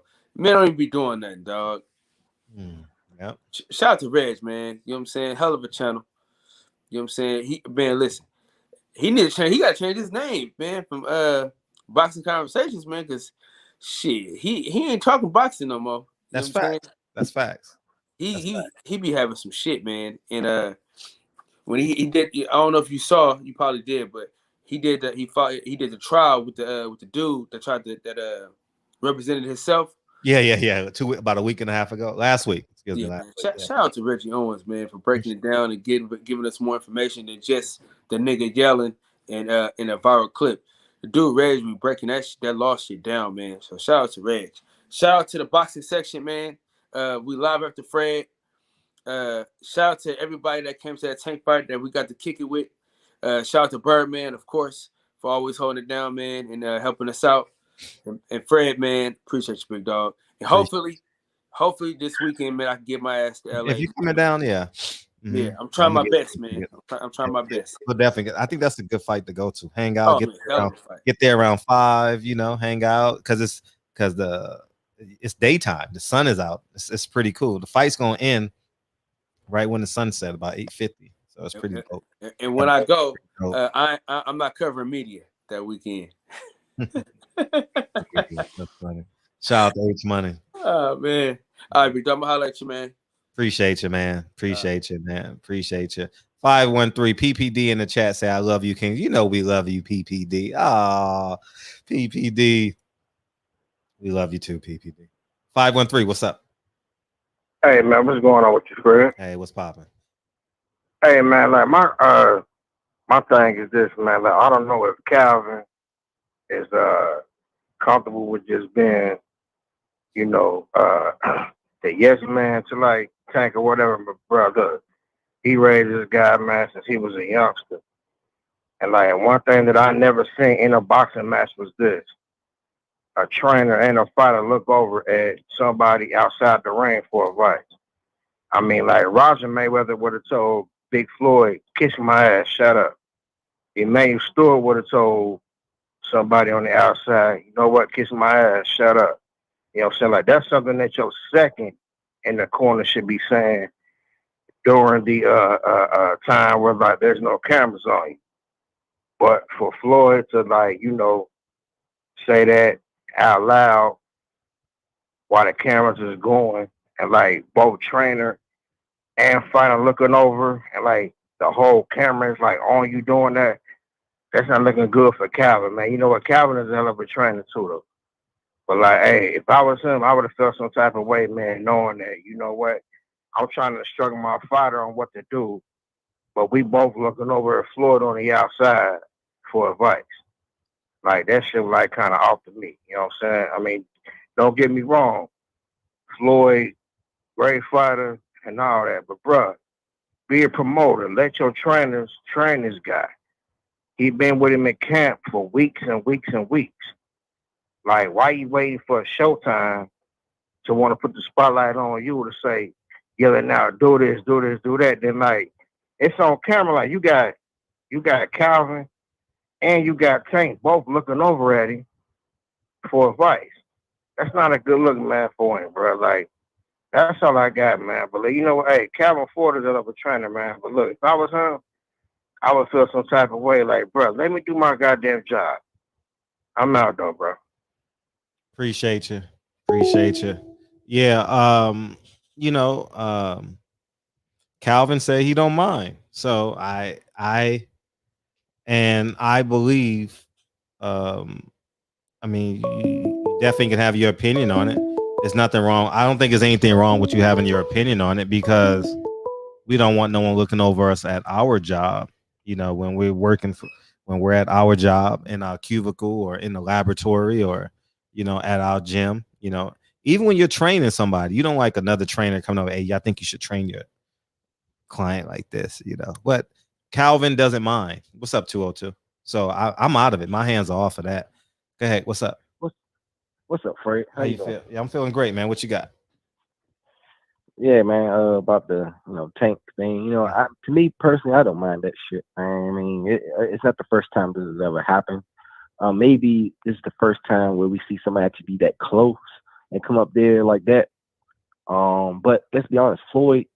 What other boxer in history is as smart as Floyd? Honestly, I mean, there are some good ones that's pretty close, but I mean, the when you actually watch his fights and break down film, and then other fighters, he does a lot of things where he kind of breaks the rules and breaks the mode of certain things that that's what you should and shouldn't do in boxing. But he gets away with it because he's smart and he knows the X's and O's. He knows all the things that we don't, the little things that people don't see that you don't notice, because these fighters, they move so fast, they move so quick. The moves happen in a split second. I don't mind it, honestly. Some people may seem disrespectful. Honestly, it's a very gray area. We're not used to seeing this a lot. I think Floyd was definitely trying to help Tank, because he basically went over and told him, "Hey man, you're down on the unofficial scorecard, and who knows what the judges had you." And he was looking out for him, and I appreciate that he did that shit. He could have he could have what would have came out if Floyd knew that, didn't tell Tank and his team, and it would have went to the decision, and then what? And then say they robbed Tank, and everybody would have been pounding on Floyd like, "Man, you should have looked him out. You definitely is all lives matter. Floyd, well, F you. Tank need to leave him. Leave Floyd. It basically that's what it been what it was." So DB hung up. Honestly, it's a bait and switch. You just don't know. It's one of the things where it's a double-edged sword. You go with one end, you get stabbed. Go in one end, you get cut. So, I mean, it's tough because I see both people's sides. I see where people come from when they say that's disrespectful, because we're not used to seeing that. And technically, yes, when the corner is in that ring, that's your team. That's it. Yelling across from your seat, that's fine. That's normal. Everyone does it, but you don't really see too many people go up near the corner and tell the corner, "Hey, this and that, and this is what you should." You don't. And I can see both sides of it. I'm not saying I'm riding the fence, but I'm definitely 100% on Floyd's side with this, that he did. I thought he did what he's supposed to do, which is look out for Tank. And he did that. And once he told Tank what it was, Tank went out and turned it up. We all saw that. He turned it the fuck up. Turned it up instantly. We can't deny that shit. Tank went from kind of lackadaisical a little bit to, look, let me just get this guy up the fuck out of here. And that's what happened. So, Floyd is in a very weird position where he needs to be passing the torch to these fighters, helping them out, but then we'll say he's doing too much. I mean, it's a hard balance. You got to look at it that way. It's hard to balance for Floyd. I'm not saying that we should pity him. Hell no. Definitely don't pity him. Fuck that. But you got to see it in the way I'm seeing it, that this is a guy who still who's still very relevant in boxing, and he helps fighters in the sense that he comes up, shows you love. That's already buzz for you as a fighter. Him just showing you love, just say, "Hey man, great job." Somebody takes a picture of that or a video, boom, you just got extra followers, or people like you all of a sudden. That helps that fighter out. So I appreciate Floyd doing it, because he could have been like a lot of OG legends who don't show up to some of these fighters' fights, don't even congratulate them in person, don't show up to them into the gym, don't bring them to the gym, don't do nothing. And there's a lot of them that don't do that. They just basically worry about their own brand, and that's it, and carry on. And I appreciate Floyd. He could have did just that. He could have did just that. Well, like you say, just disappeared. We never see Floyd ever. He got fighters like Tank, other people, and he never at their press conference, never showing love, never posting about their fights on Instagram or whatnot, doing none of that shit. He could easily do that and still call himself a promoter. Easily. I'm gonna be honest. In that sense, he does a better job than a lot of other promoters who just basically tell a team to do this and that and don't even show up to fights and just be in the seats watching as a fan, and that's it. And say, "Yeah, my fighter did great," and then go home. That's it. So I guess say he's in a very weird position. I mean, what do you think about that, Fred? Do you think Floyd should just back off completely? Because he did, and people was upset. He backed off a couple of times with Tank in the past, and people were very upset about that. Very upset. Then he shows up, and it's like, you know, he does too much. I mean, how do you, if you are, put it like this, if you were in Floyd's shoes, you got a very, very super talented fighter, and I'm gonna keep it 100. He is limiting for Tank's ceiling as a fighter because he should be fighting the absolute best with his talent and ability. And when you don't do that, you're limiting his ability to grow. But outside of that, as a promoter, what would you do in that sense? Would you back off? Would you just like, what would you do? I want to hear what you have to say. Well, I would, if I was Floyd, I would do my work in the gym, and we'll never know if he was in the gym or not. Yeah, I can't speak on what I don't know. And since Calvin is the trainer, I would not outshine the teacher. You know, that's one of the 48 laws of power. Never outshine your teacher. You know, not that I live exactly by the 48 laws, but I'm just saying, just if you just want like something just to understand. And I think Floyd should have told. I would have told Calvin. You know what I mean? Like if my dude, if my boy is out on a date and I'm the third wheel and he's short, I'm not putting the money on top of the table. You know what I mean? I'm gonna give it to him. I'm gonna find a way to give it to him. I don't need the credit. You know, I don't need it. Yeah. You know, I don't. I'm not built that way. You know, I know it takes a village. So, I definitely but I will say this: Calvin don't mind. Calvin don't mind. But I know, I didn't know that.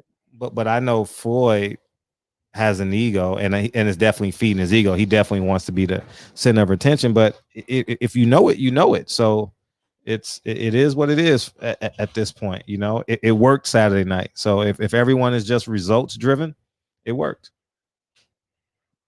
Okay. Well, that's what all I got to say. Before I get on, let me get a big shout out to these three brothers, man, who's doing a remarkable job. I'm sure they got big things coming. Well, actually, four of them. Deontay Wilder, man, beat the shit out of Tyson Fury. I saw that video. You see, gonna run through him like a fucking train. I like that. That was behind funny. you all the way. The train, the Deontay Wilder bomb squad train. We on that with it too. Hey, man, I ain't gonna lie. That guy who was talking earlier, he was right about what he said. Don't look for one shot. Beat the shit out of Tyson Fury. Beat him down. You got heavy hands. The left and the right. Both of them hurt. Gonna hurt him. Don't look for one. Beat him down. Make him feel every shot. I don't want no one punch knockout. I want a beat down. I want an accumulation. I want to see this man. Exactly. I want to see his face not look the same when he leaves that ring. And shout out to Earl Spence, man. Do your thing against Pacquiao. Retire that man. Become the pound for pound king. No one else will have a better win than Earl Spence if he beats Pacquiao. And Devin Haney, man, I feel for you, man. It sucks. But you might have to move up to 140 to get some good work. You might have to. And last but not least, Shakur Stevenson. I believe 100%. The better your position, the better you'll be. And that's my call for it. I'm out. Thank you.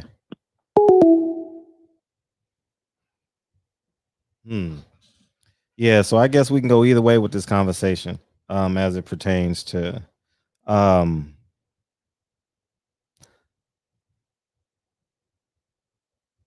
off that Calvin Ford shit. I mean, if he like it, I love it. You know, I'm not getting in his way. He wants Floyd to be a part of the team and accepts him. But I know Floyd is. I know what's in his head. He definitely wants to be the center of attention because when Tank almost fell, he looked at the camera and be like, "Man, I saved your life." Like, you know, like it just makes no sense, man. You know, so it is what it is, man. I don't care either way. At this point, but I think that conversation about knowing who your enemy is and the hidden hand, that's extremely important. But these men that are making these decisions, you know, to willfully put poison in our community, it's important, man. It's important that we hold our community more so than the celebrities in our community. I think that's more important to hold us accountable, as opposed to saying, "Hey, he's a celebrity," he's right. No, I think I think those men and women that are at the park from sun up to sundown, those school teachers that are grading those papers in the classroom at 5 o'clock, those are the real heroes, man. Without them, you have no celebrities. Without them, you have no famous athlete. Um, and when we start talking about accountability, um, I think we got to get off of this rubric about like these titles, like I'm rich, you're poor, I'm Democrat, you're Republican, um, I'm cooler than you, I'm smarter than you. Um, I think all those people reside in our community. Um, but we got to keep the main thing the main thing, and it's critical that we start fostering these conversations. It's important that we start fostering these conversations, and um, DB is great at remembering these type of conversations. So if I fall off and forget, but I think it's important that we start having to ask our guests about these masculinities questions, you know, um, because this hip hop shit is it's not all bad. By no means am I saying we all going to hell. Hip hop is going to hell, but I see it because I have a son. So I see everything now from a different lens. When I didn't have a son, you know, it was my willful ignorance ignored a lot of this, you know. Accountability to elders creates better children. Yeah, absolutely. Absolutely. What I think about Kwame Brown and his message, I like it. I like Kwame Brown's message. I like it. Um, I think he's got to stick to his message more. I think he got to stick to his message. Um, um, I listened to him this morning for about 15 minutes. If he stick to his message, he could be a superhero, man. You don't have to worry about Steven Jackson so much. Nah, you don't have to. Obviously, I mean, you probably want to, Steven Jackson has a boss, and that's a fact. So he's gonna do what his boss tells him to do, and whatever his boss tells him to do, that's what he's gonna do. Kwame Brown doesn't have a boss. He gets a retirement check, and he has a lot of money from the NBA. So, and he lives in Georgia, so he can do whatever the hell he wants, man. He's a very wealthy man, it appears, and so he can build off of that, So I think he can go a lot further than Steven Jackson. Because Steven Jackson has a boss. Matt Barnes and Stephen A. Smith has a boss. So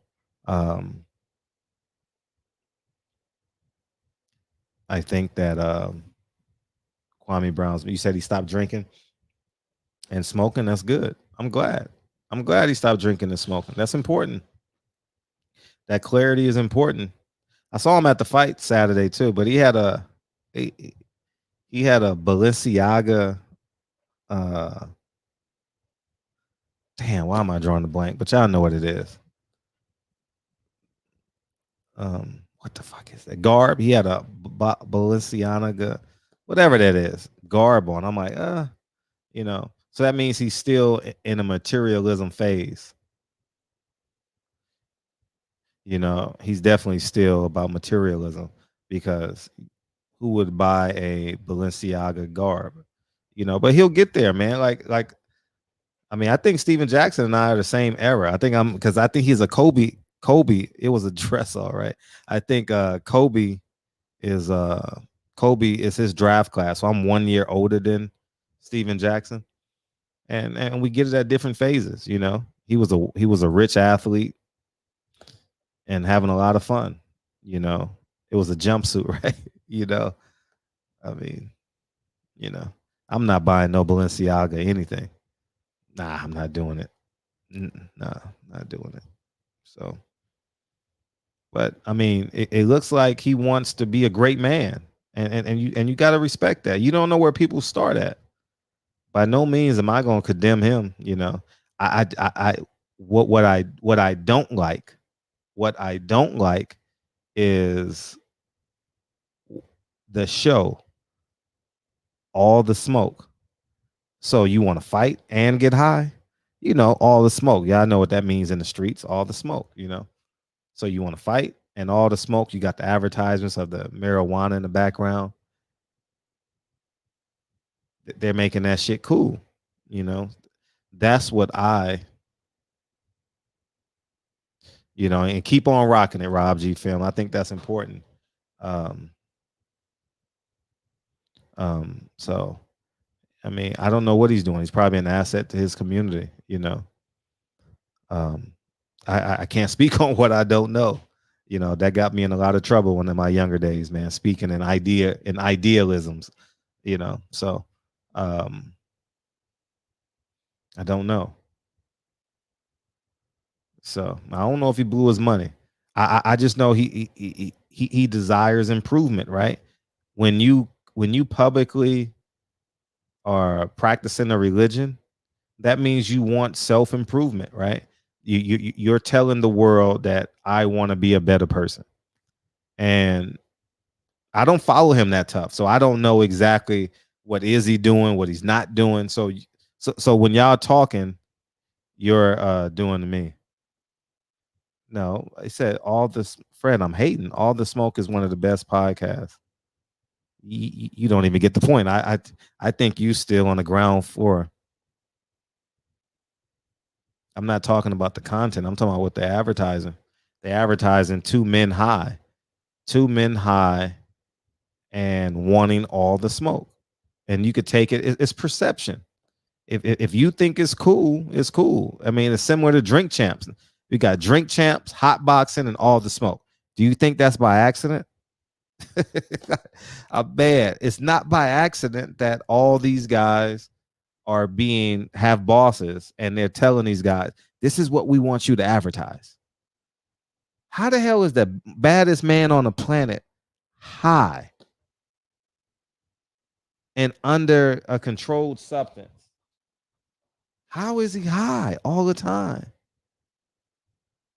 You know, like I don't get it. Like I don't understand it. Like Mike Tyson was the most feared man on the planet.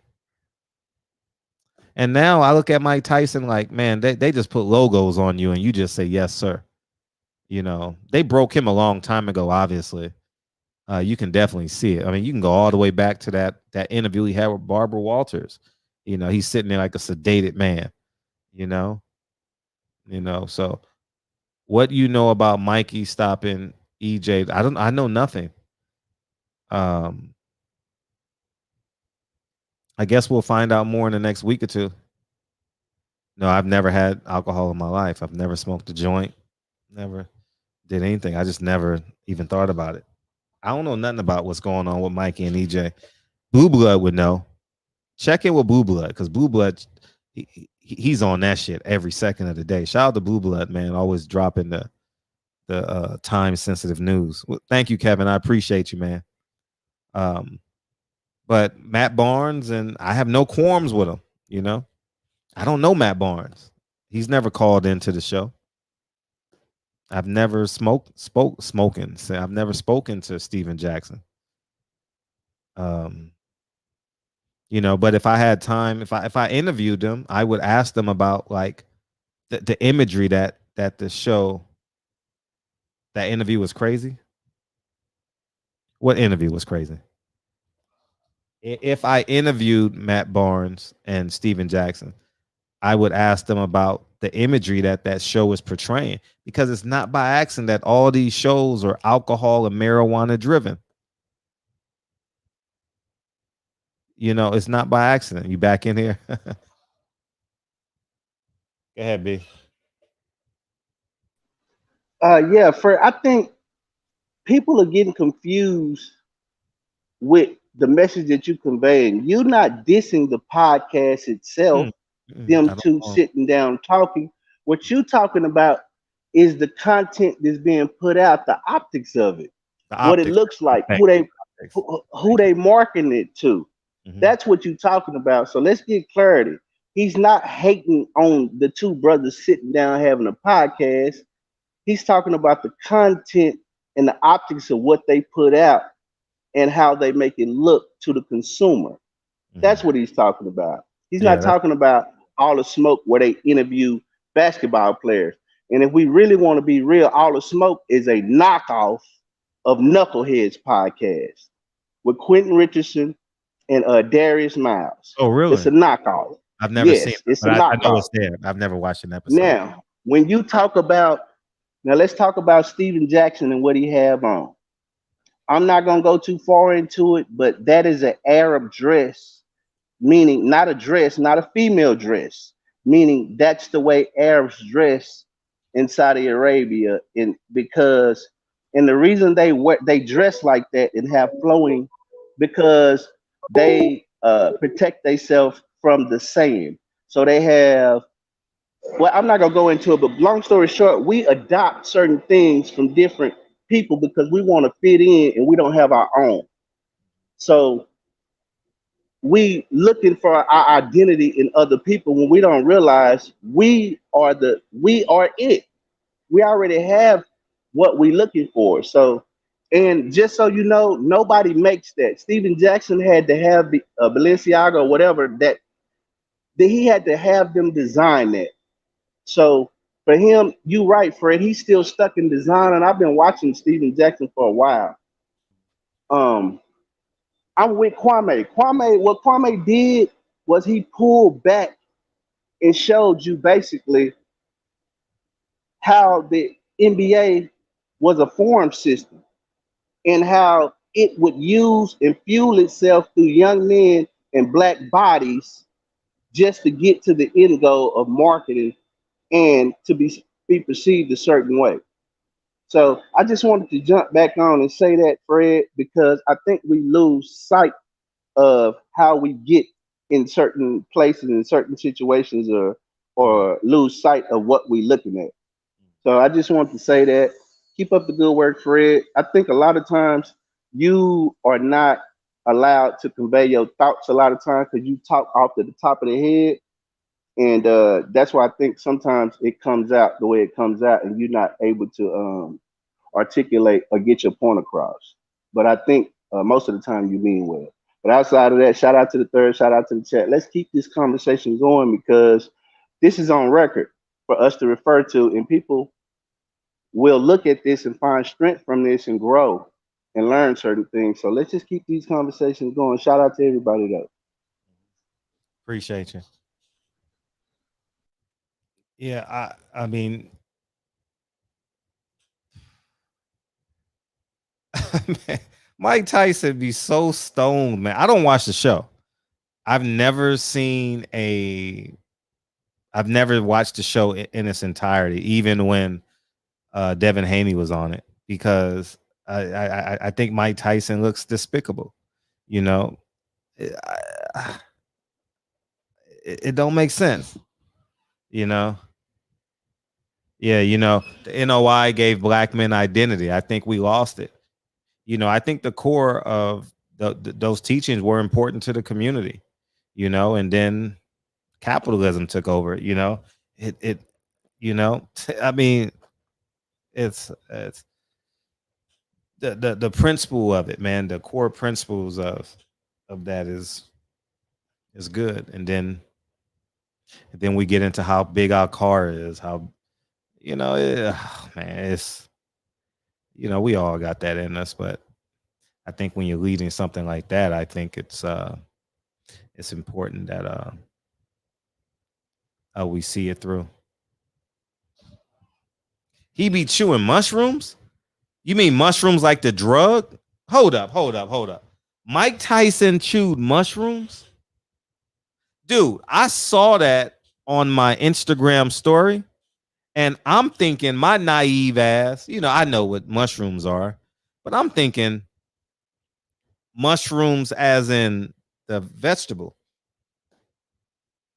He took mushrooms, the drug.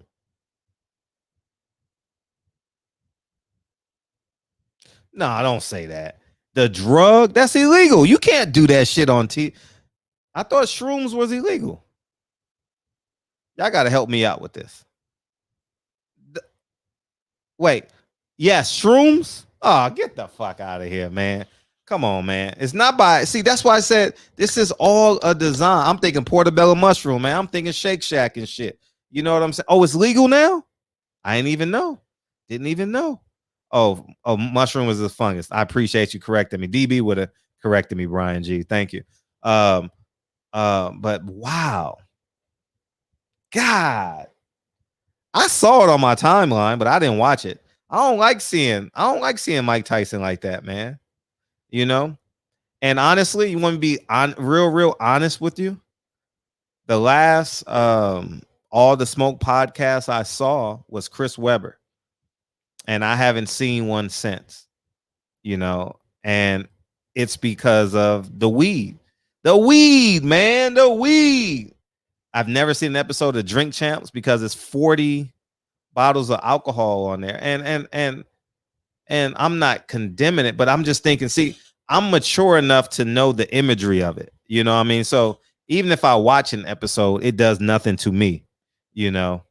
I can go on my car, charge my car and charge my car for 30 minutes and watch a podcast. It's not gonna have an impression on me. But it definitely can have an impression on younger kids. I think that's important. So and I wish I was a guest on those podcasts to actually have those conversations, because I'm sure they don't think of it as that. They think of it as a good time. But the big picture of it, I don't know who owns Drink Champs. I don't know if Noriega, who's the rapper on, is it Noriega? Nori. I don't know if he owns Drink Champs or if somebody who owns Drink Champs. I know Showtime and iHeartRadio owns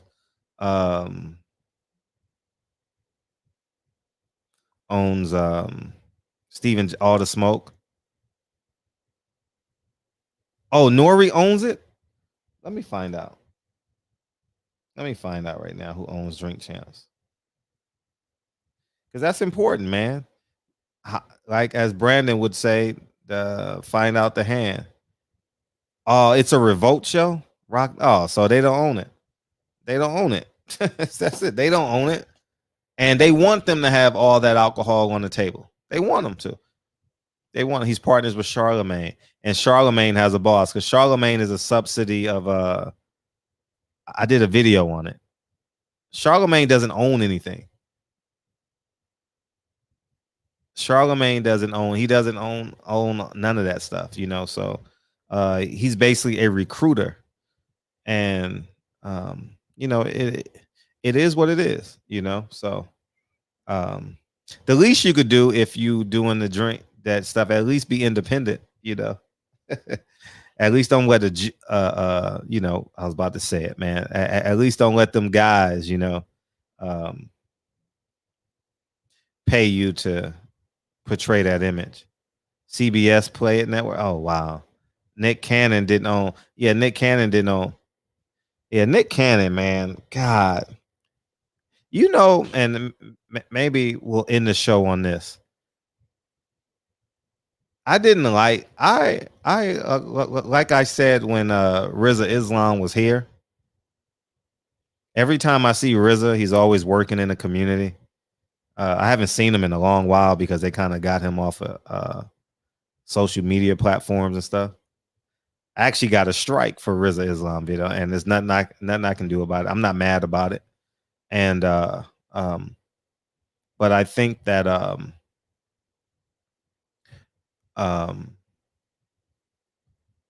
when when Rizza Islam apologized to them, I mean, excuse me, when Nick Cannon apologized,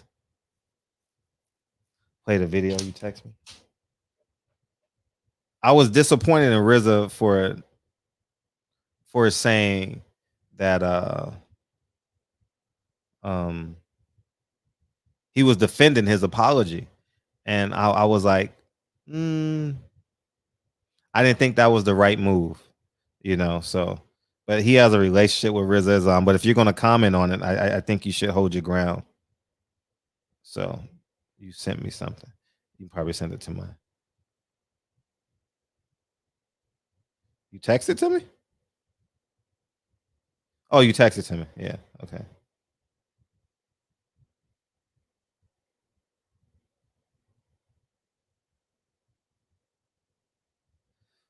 Oh, you changed into something.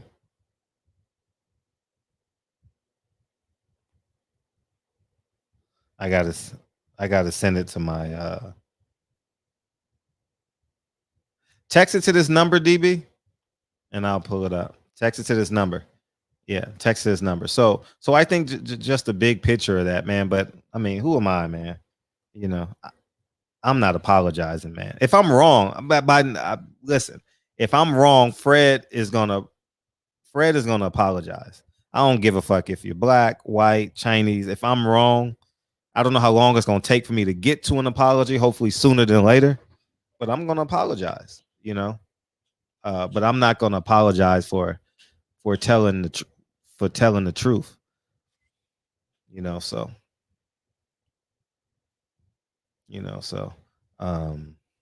where we at? Oh, I missed y'all comments. Let me back up. Oh, it already did. Thank you. Let me do it now. You want to call in and so we can get out of here, D? Okay. A number of women have said approach. I might get a strike playing this shit, DB. Masks don't seem to stifle men. I might get a strike from Shawnee because I know CBS pulled my video. Yeah, them big networks, man, they put things in their videos. It's like a song. They copyright their whole video. And when you play it, the motherfuckers, it comes right up. So, I appreciate you. Appreciate you, JP. Yeah, man. It's yeah, man. Yeah. You want to call Indy? Oh, let me put the phone line up. I don't think I can play it, DB, because I remember I played that video from CBS, and they took that whole Jack Reese video down. Remember? Yeah, yeah. These big networks, they put something in all their videos. So if you play it on another platform, they'll definitely pull your video. Even if you say fair use, they gonna pull that shit, man. That shit phony, man. That shit phony. Fair use, man. They put like a tracking device. They put like a tracking device on their videos or something. What up, DB? What up? You know what I was thinking? I put in the chat, and then let them watch it. Yeah, some of the people can watch it, and then but it adds to this conversation of masculinity. Hold on, let me. Oh damn! Paraphrase the video for us. Summarize the video. Excuse me.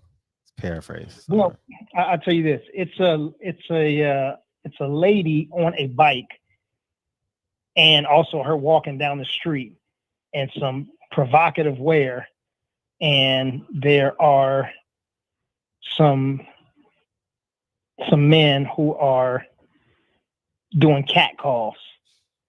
So of course they dress her up. You know what I mean? She's got her yoga pants on, and they're freshly done titties, and they put the camera on her and they follow her for like 4 days, and then they get the guys who are catcalling her, and make sure I added the right. Oh shit, I'm tripping. I didn't added the video today on.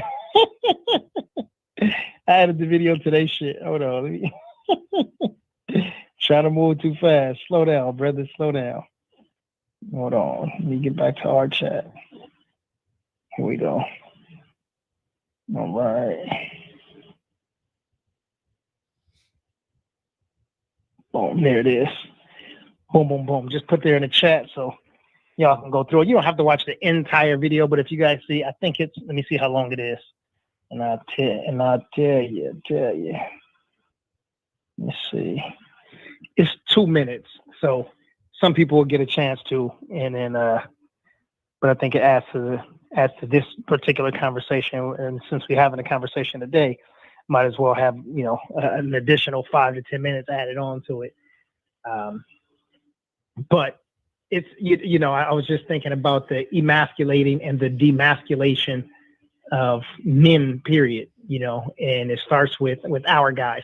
They don't have to really emasculate the other guys because they don't have the same level of organic masculinity that we have. The alkaline masculinity, they don't have it the way that we have it. How often do you hear Black people use the word bravado? We don't have to because it's natural for us. Let me hit this. Hold on a second.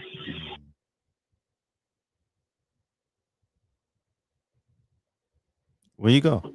Oh. No, I said, hold on one second. I had the AC was kicking. I had the AC and the fan on, and the shit was really loud. But we don't really use words like machismo. I'm not saying it's not in our vocabulary, but I'm saying we don't have to use those words when describing ourselves or describing one of our kin. You know what I mean? But other folks do. Okay. But yeah, they start with us, man. So, the same stuff that we talk about now, and I don't have to repeat it, but I will anyway.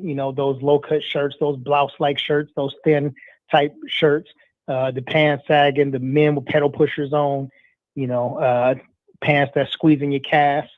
If you got to jump up in the air and tug on your pants, even one time, the pants are too tight for you. You understand? If you don't need a belt, then your pants don't fit you. You should need a belt because we built differently. We got glutes, we got quads, we have hamstrings, we have muscles in all parts of our body naturally. So the pants that are made by, what's the name of that weird company, Balenciaga, Gucci, Guess, and whatnot. Like they were not made for us.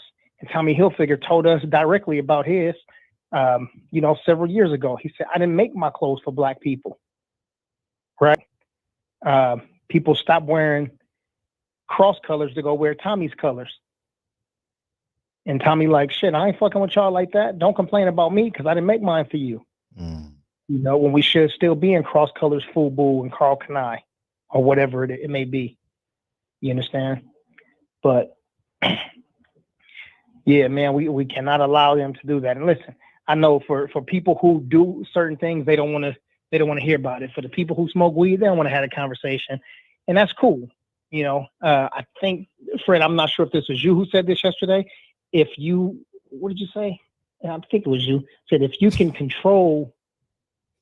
Did you say if you can control the habit or? Damn it! What did you say? You said something about the habit though. You said if you can control the habit, or if the first thing you do when you wake up is smoke, then it's a habit. I remember I said something. Dollars or something to that effect. But if you got $35 in your pocket and you still looking to get a dub sack, yeah, then it's a wrap for you. Like that shouldn't be what you're doing. You're gonna spend more money on your weed than the amount that you're gonna have left in your pocket. Like that's crazy, Thank you. Change the YouTube the speed. Gotcha. Say it again, Brody. I didn't hear you. No, I was talking to All Things Poppin' TV. Yeah. Okay. Change the speed. Okay. But yeah, this thing is crazy. Hopefully somebody got a chance to. Who got a chance to see it already, man? Go on and chime in on that little video that y'all saw, the little 2-minute clip. Let me see my phone. Because nobody wants their son to be a weed head or be addicted to alcohol. No, what father wants that? I don't want that for Lincoln. Not at all, man. You know. So, man, look at that wide receiver, man. He would have been a first ballot Hall of Famer, perennial Pro Bowler. And the motherfucker couldn't put weed. I mean, the one time Stephen A. Smith was right. Dude, put down the weed, man. What's that wide receiver name? For 3 years in a row, 2 or 3 years in a row, this man got suspended in the NFL. Josh Gordon. Come on, man. It gets ridiculous at the end of the day, man. Like, you know, you get that handful of millions of dollars, you make that sacrifice for a couple of years, then you can go live on a farm and grow your own weed, you know. But make that 4-year sacrifice, go get that $20 million. He was probably he was making big money now. I mean, he was a Pro Bowler. You know, so and I understand how it alleviates pain and all that. But I mean, shit, that's the case. Shit, get a script for it then, you know. So it's 16. My bad. I think somebody said I put the wrong link. Well, I just did it again. I think it was the link for one of my videos. I wasn't trying to do that. That's when you was talking to me when I added the link to the wrong channel. Yeah. So I think I ended up copying the wrong thing again. But it's in there this time. So damn, 1,600 yards and missed 2 games. Damn, that's impressive. Yeah, I don't even. You know, what's crazy is this recent Josh Gordon thing? Oh, I don't know. I know he was an All-Pro, and he got suspended for marijuana consistently. 2 games, 4 games, 8 games a season. You know, it just kept on piling up on him. Yeah. My little brother and my cousin, man, 2 of these dudes, they remember everybody's name from all of the teams. And like, the older I get, it just like, you know, it's not like it was before, like where you had a guy like Kobe and he spent 20 years on one team. So like it's easy to keep up. You know what I'm saying? You turn around, guy's got a max contract and then he's got a mid-level exception. And then all of a sudden he with this team and now he in Toronto and now like, it's so much movement, you know, which is the reason why it's tough to keep up with like college athletics too. Guys were, you know, 1 year, 2 year, 3 year gone. Wow. Yeah, but then it's just so much movement. So I can't remember these dudes, man. I just remember their names and not who they play for and none of their stats, you know. Right. But when it comes to fighting though, yeah, I got that. Presidential Mike says no diss, but 75% of felons, strippers, drug users come from single mother homes. It's important for men to take and raise their kids after a certain age. Shit, I think you could put that statistic up for anything. You know what I'm saying? Like, for real. Like, I think that one parent home shit is just, I remember Dre and I made that commitment, man. No matter what happens, we raising these kids. No, I don't give a fuck what happens. We gonna stick this shit out and raise these kids, man. That's the promise we made, you know, and it's worked, you know. So raise these kids, man. It's just incredibly important. And I understand if you can't live in the same household and do it. But I think that both parents need to be in the child's life. I think it's incredibly important, you know, because, man, I don't even think it's both parents. I just think it's the presence of the father. I think if it was more single parent homes where the fathers was raising the kids, I think, you know, and I know it sounds cliche, the world would be a better place. Our people would be better. Mm. You know what I mean? I don't. Watch this. I know it's gonna be crazy, but how many dudes have actually had whether you have full custody, partial custody, or just had the visitation wherever, but your kids were with you at the time, and you actually went to a chick's house with your kids with you. Mm-hmm. Did you catch that, Brody? No, say it again. I was reading the chat. Okay. Thank you. Okay. Listen, fellas, listen, I'm asking this question. How many of you guys had your kids with you and went to, now listen, if you got a 16-year-old son and he riding with you to go see, somebody, and you ain't been with his mom for 20 years, whatever. But I'm talking about you got your kids in a single digits and you had your kids with you when you went to go visit a chick. Did you catch that now, Brody? So is the son in the car when you go visit a woman? Is that what you're asking? Okay, here. Let me make it like this. Okay. If I have a little DB in the car with me and I go smash a chick while he, while he's sitting on her sofa playing video games with her kid or by himself or watching a movie while I'm in the room smashing. Mm-hmm. All right, what's your question? Now I see it. Now what's your question? I'm asking how many of the guys have done that? Oh.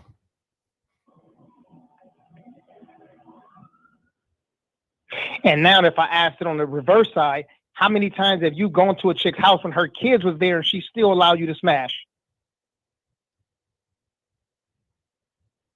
Did you catch that? Yeah. I mean, that right there does my that does my stats for me right there. Dads are different. We don't do that shit because we protect our children from seeing certain shit, from being a certain way. Women don't. But they can't raise the kids the way that we can. They do things that we can't. Don't get it twisted. They do certain things that we can't. They may have more patience with them, right? And our patience gets thin or short, but the dad is important. That's what I'm getting at. Somebody said, "Where you getting at?" You fucking listen, and then you'll get it. Let me get there. It's DBism time, y'all. Go ahead. Man, shit. I didn't jump the back gate. Let me take 2 streets and make a right, and then make another right. Shit, I'm gonna get there in a minute. And BA said that's some bullshit. Which part is some bullshit, BA? Which part? The part that the women allow you to smash when you go over there, and she got a 3 or 4 or 5-year-old daughter, a 7-year-old daughter, shit, a 10-year-old daughter, a daughter that's underage, period, with a grown ass man in the house. But we won't do that shit. Now, I'm not saying ain't no man doing it. So listen, don't get all crazy with the zero. Oh, but I know one of my homies and he always, yeah, well, fuck your homie and you too. Just for the minute, not fuck you forever. But, we just don't do that type of nonsense. Shout out to Mike Garner with the $20 holla. With the dub on your boys. Let me see what he said. He said, me and my son's mother had an agreement. If you're not serious about that person, don't bring them around your son. Man, hey, listen, Mike, that's a great agreement. You can't just be bringing no random people around your children, man or woman. That's a fact. And thanks for the $20 holler. Yeah. Hold on. Let's see what they say. I don't anything is gained by blaming or downgrading no women. Hey, man, it's always got to be some, what they call them, beta male in here. I'm not talking about downing the women. The conversation was about the importance of the fathers being there. I almost said something else. Here, okay. What the whole conversation was about anyway. So do you think so they can feel this conversation? So so let's say presidential Mike is 100% absolute in that percentage, right? 75%, right? Okay. You believe the percentage will be much less the other way around? 1,000. I agree. I believe that. Okay, gotcha. Okay, that's so now people can really see what you're talking about. So if it's 75% for women and these guys and these young kids and young adults become strippers, felons, etc. So you think it's what for men? Let me just say right here. Let me say. I'm looking right now at my games, right? So I see Scrabble, I see Twister. So I'm gonna just make the name Scrabble Twister. Mr. Scrabble Twister, and that's a little tongue twister. Mr. Scrabble Twister is with his girlfriend, his wife. She passes away when the child is 5 years old. Okay. I think that child is more likely to be successful with that father than if that mother was to raise that kid with that man being passed away while that child is 5 years old. And when I say success, I'm not talking about financial success. I mean, without having mental health issues or the possibility of being raped or molested or exposed to certain things. Men have the natural ability to be more military. That's my belief, and nobody else. So you think the structure, there's more like a tangible structure with the male? And shout out to Giandra. Giandra popped their head in the chat. What's up, Jay? Do you think that that there's more 360 structure, male parent versus female parent?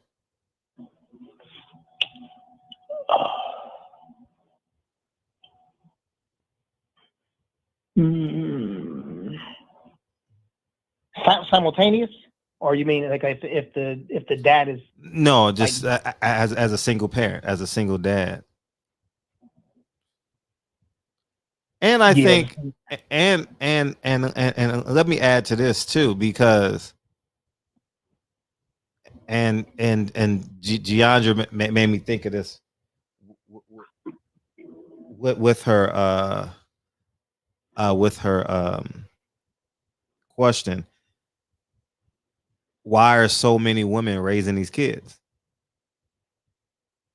Yeah, you get that, like, where are the men? Why are these women raising these kids? Well, let me go through this real quick. Maurice McElroy said, I can agree with that. Robert Brown said, exactly. Shout out to Knowledge Born Not Lost. Yeah, Dr. Inke, yeah, he got a lot of kids and he raised them, doing a great job. Ken Hines said, that's facts as hell. Shout out. And Reggie said, I agree. A strong father is super critical. Yeah. Let's see. Cam and Ari said, DB cooking tonight. Yeah, hibachi style. Yep. And shout out to Presidential Mike. Mike said, men raise their kids with more discipline. Right. Yeah, BA, talking to the wrong dude, man. I ain't really that type of dude, man. I don't really play internet games like that, man. You know what I mean? Men raise their kids with more discipline. I don't think a woman can run a father off. I think that's a frost, man. You got to be a weak man to be ran off from your kids. Listen, some people are trying to go to the deadbeats. We're not talking about the deadbeats. We talking about the DBs, the Freds, the Brandons, the Reggies, the Cams, the Presidential Mikes. We're talking about us. We're talking about Asia Math with those 5 beautiful, super smart girls. Like that's what I'm talking about. We're talking about those people. Right. But let's flip script for a second. Let's say if the roles were reversed and the the man had to carry the child for 9 months, and the women were the accessory, so to speak, right? What would happen then? If woman was the accessory? You know, the woman is holding the child, right? So the child is physically connected to the woman. What if that child for the 9 months was physically connected to the man? How would single parenthood look then? Would these kids be raised with more single dads with absentee moms? It's just a random thought. I don't know. I don't know because there's a lot of science in that. So I mean, proximity is important. So if you're breastfeeding, that's proximity. So, No, no, no. I'm not talking about. Yeah. but that's what happens if you're pregnant. Then you got to feed the child, and that's where the attachment grows.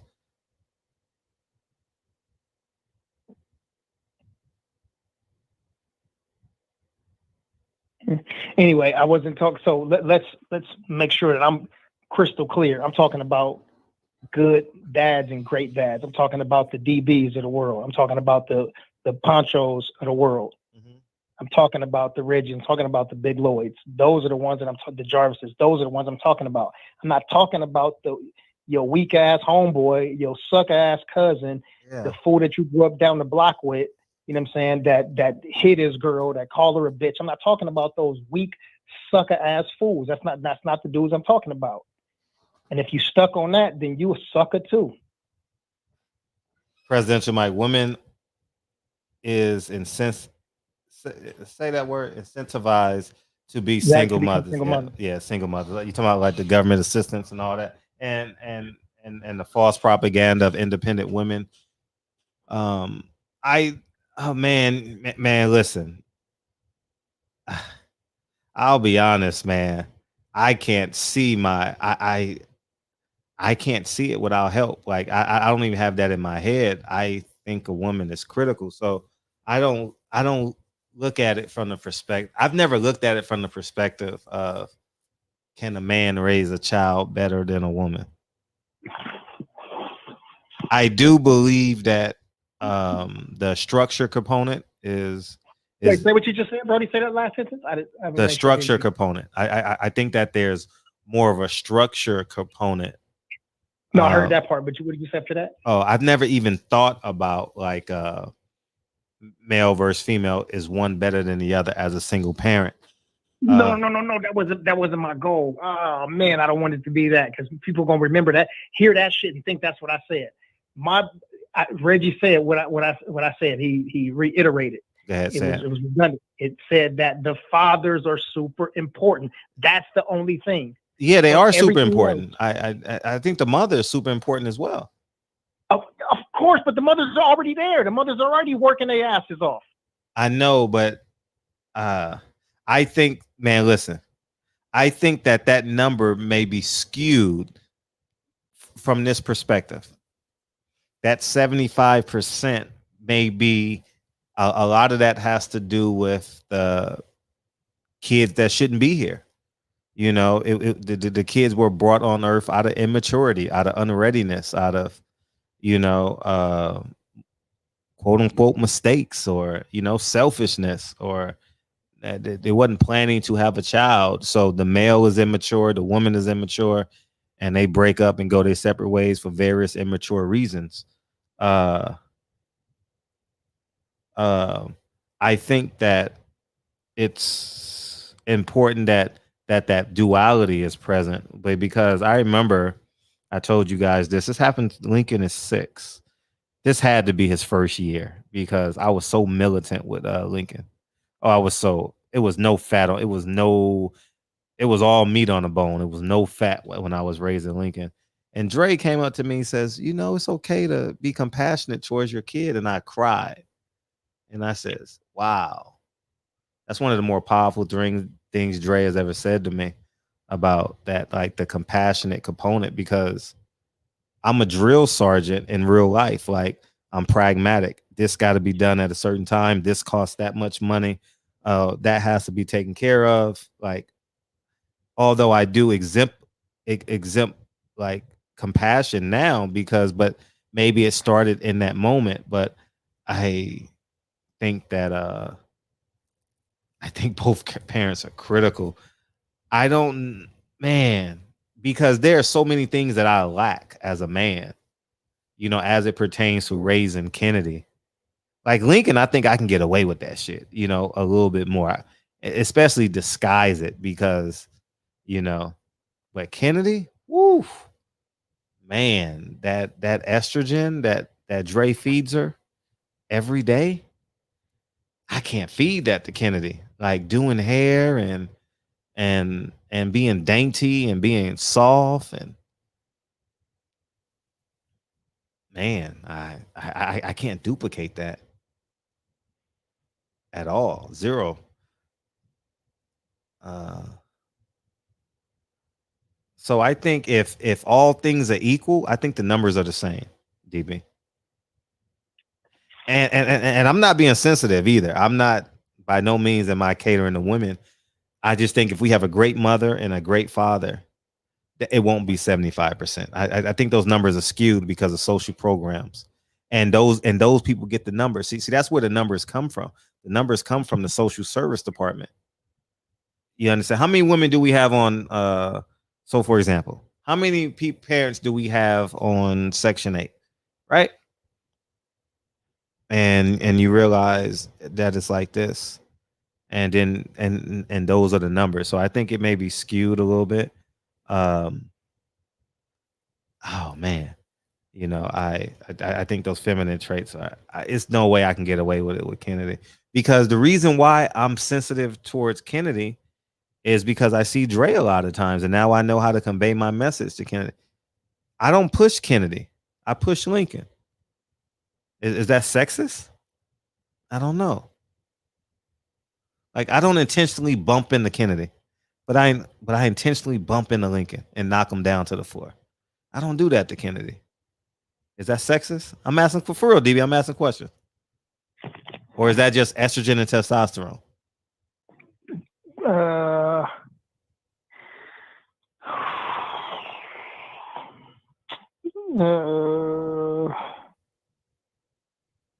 Shit. I don't know. I mean, it would be case by case. I would have to see. I would have to, see and go, that was sexist. Right, I got to stop watching the Instagram post. I'm not being a feminist. There's no part of me that's a feminist. I just think that I see that softness in Kennedy. And if you have a great mother and a great father, all things being equal, man, that's a tough question, man. That's a tough question for me. Like, for real. Because I don't think a great father and a great parent, if they're not together, I think they find ways to make it work. I think that 75% are just, shall I say, bitches and niggas having babies. I would say a great percentage of that is, Rick Ross sold him some drugs. Jay-Z sold him some alcohol. That's it. I think a large part of that, but I think I don't think no woman can push a man out of a child's life. Don't think so.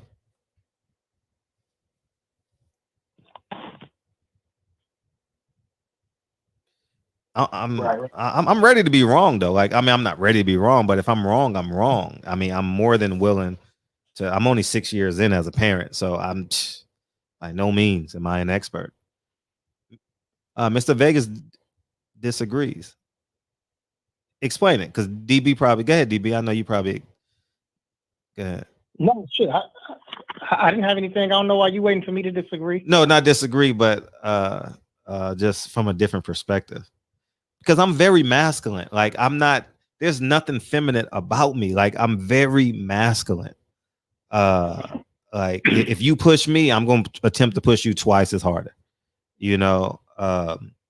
That's not masculine. That's competitive.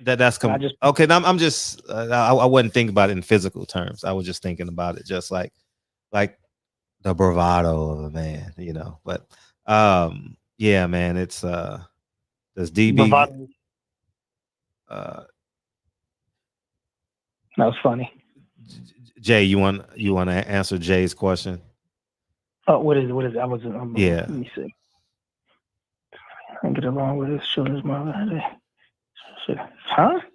I get along with my child's mom and my mom. Yeah. Yeah, see. That's being competitive. No, because I think that was people were thinking that. So I think is important for you to answer that. Yeah. Now, of course, you know what I'm saying, but like for people that follow me would have seen what I posted to her on IG, on Instagram. I mean, on Mother's Day and on her birthday. You know what I'm saying? Shit. When you hear me say baby girl, yeah, that's her. And I say that how many times you hear play the song, Fred? Yeah, that's her. Yeah, I think. So we great. So for anybody to be, maybe he's got some issues. Nah, me and my grandmother, first off, is the greatest woman on earth, first and foremost. You know what I'm saying? Mom's is dope, super strong and all of that. Yeah. And my girl, yeah, super cool. So shit, ain't no issues there. So I will say this, DB. I think about 7th or 8th grade, my mom physically couldn't do nothing with me at that point. It's nothing. I remember my last whooping I ever got. I was going to Horace Mann, and I think I was 7th grade. I think I had got suspended or some shit like that. I don't know. I had got suspended. And maybe it was a 10th grade. I don't know. I don't remember what it was, but I'm making a point that there was nothing physically my mother could do with me. She just had to trust that what she had taught me for those years were going to shape me. You understand? And whereas with a man, I do believe that there is a level of like respect amongst men, amongst young men and men that bears that shapes a man too. So I do I do understand the gifts that a man bears, because I see it in Lincoln all the time. Like, he ain't bullshit. He can't bullshit me. I always tell him I made you, so I know when you're trying to get over on me.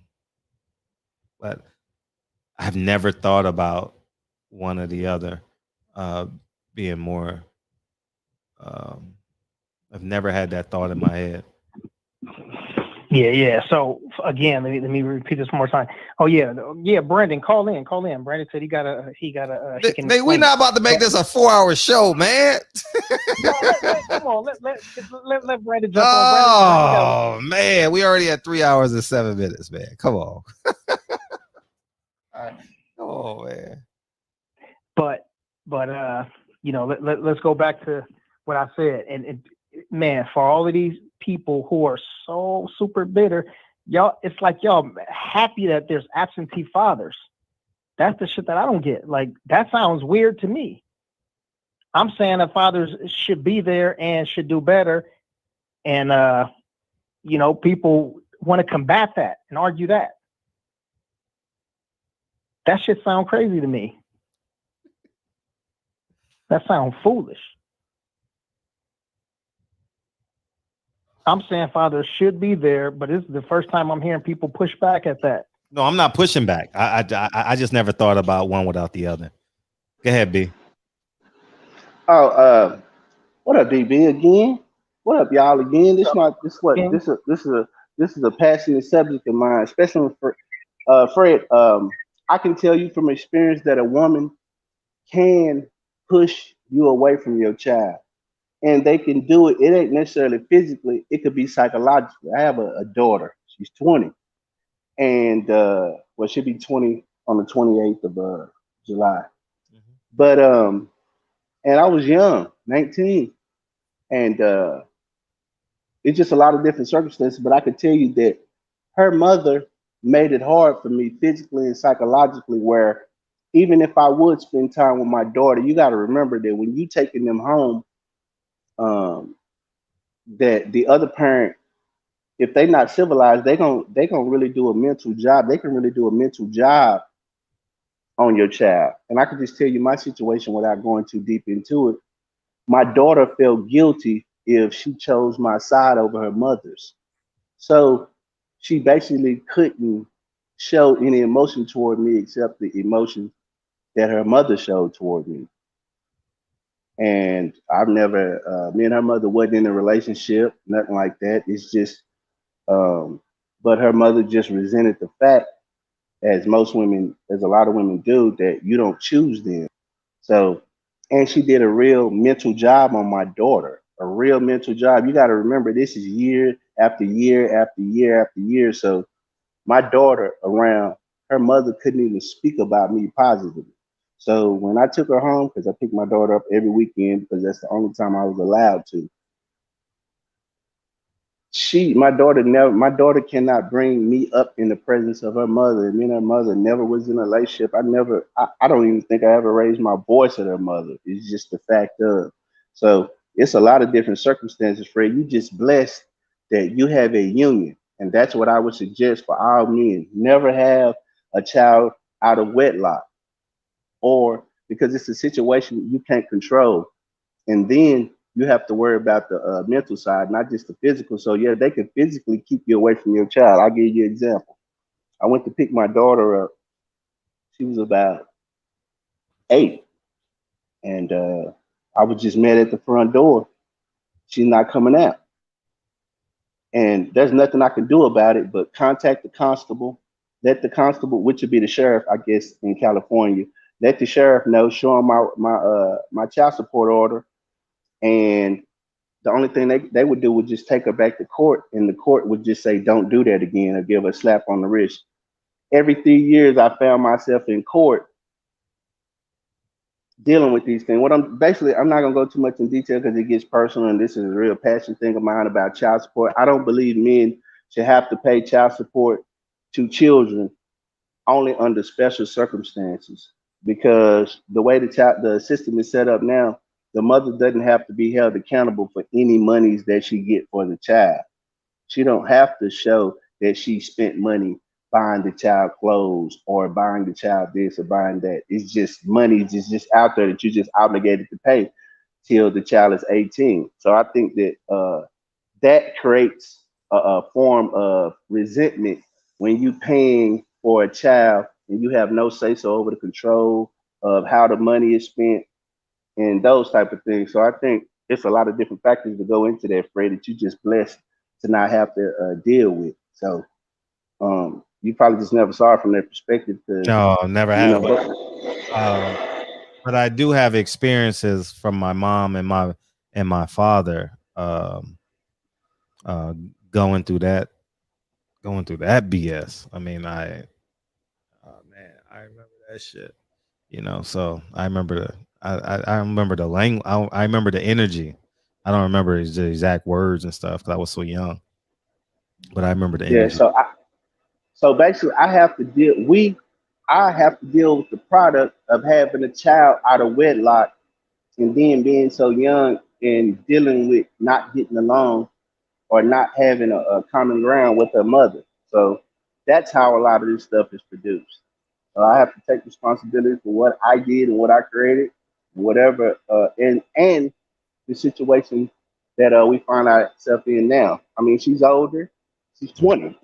She's basically a grown woman. So I have to respect her as a grown woman and just basically play my position. Whenever she needs me, I'm here. But other than that, I can only just be just a helper for her.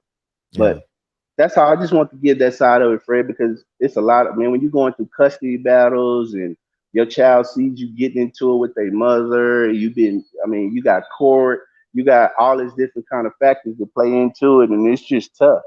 I get it. And you have to be made a certain way, and you have to know that it's all about the child. That's the only thing that kept me going. I just knew that it was about my daughter and that I had a responsibility to her. And that was that. But outside of that, I'm not gonna call in no more. I'm just enjoying the show. I'm at work. As you can tell, I ain't doing a lot of it. I'm not doing a lot of it. So let me get back to work.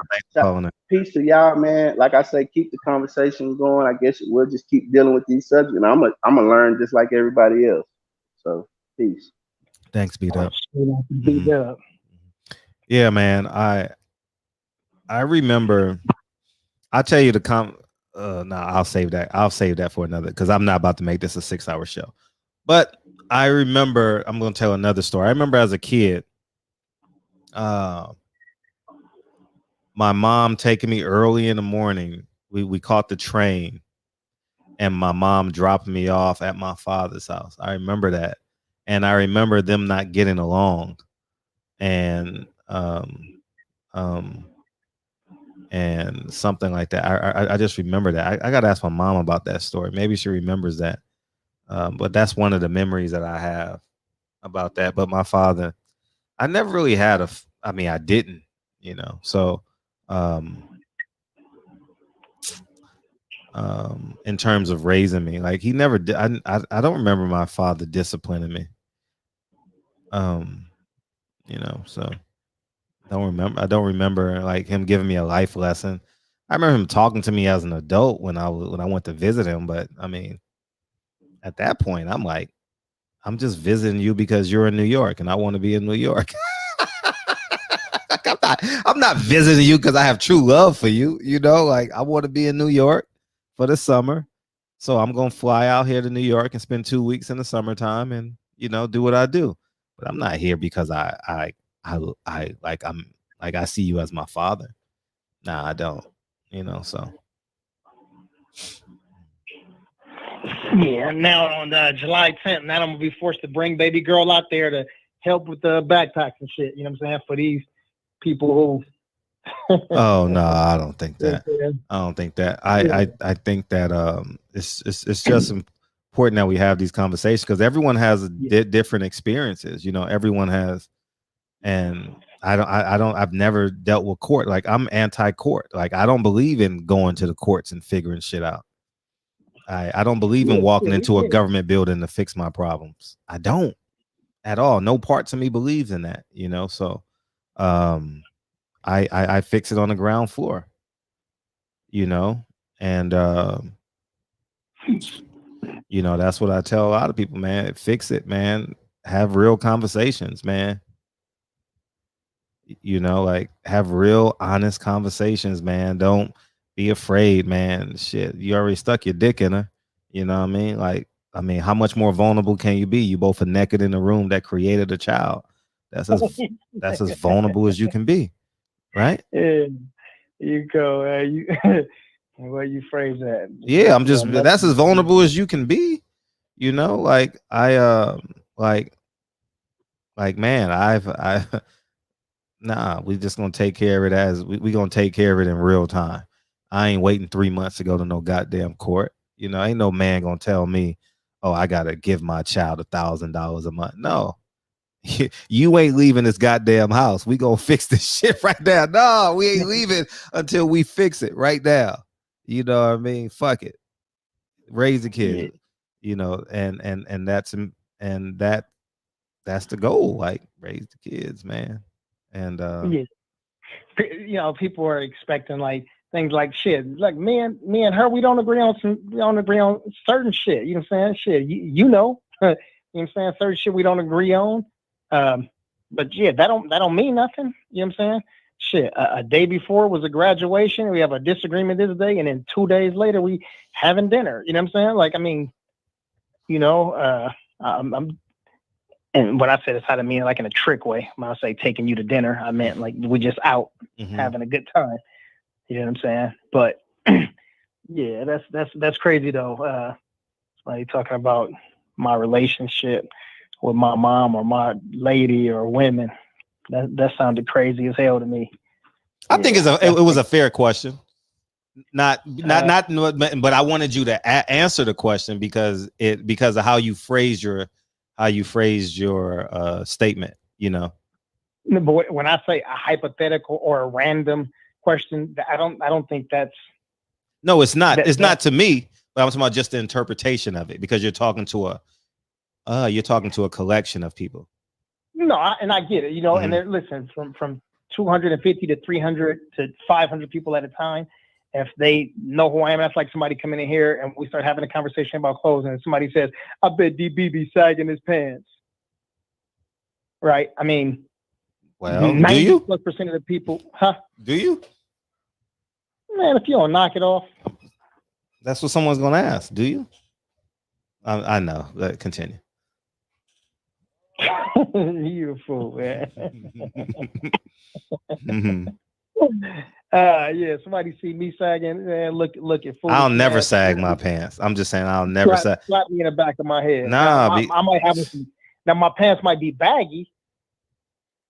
I even walk up to kids and shake their hand. Like I don't walk up to kids and be like, hey, how you doing? Koofy.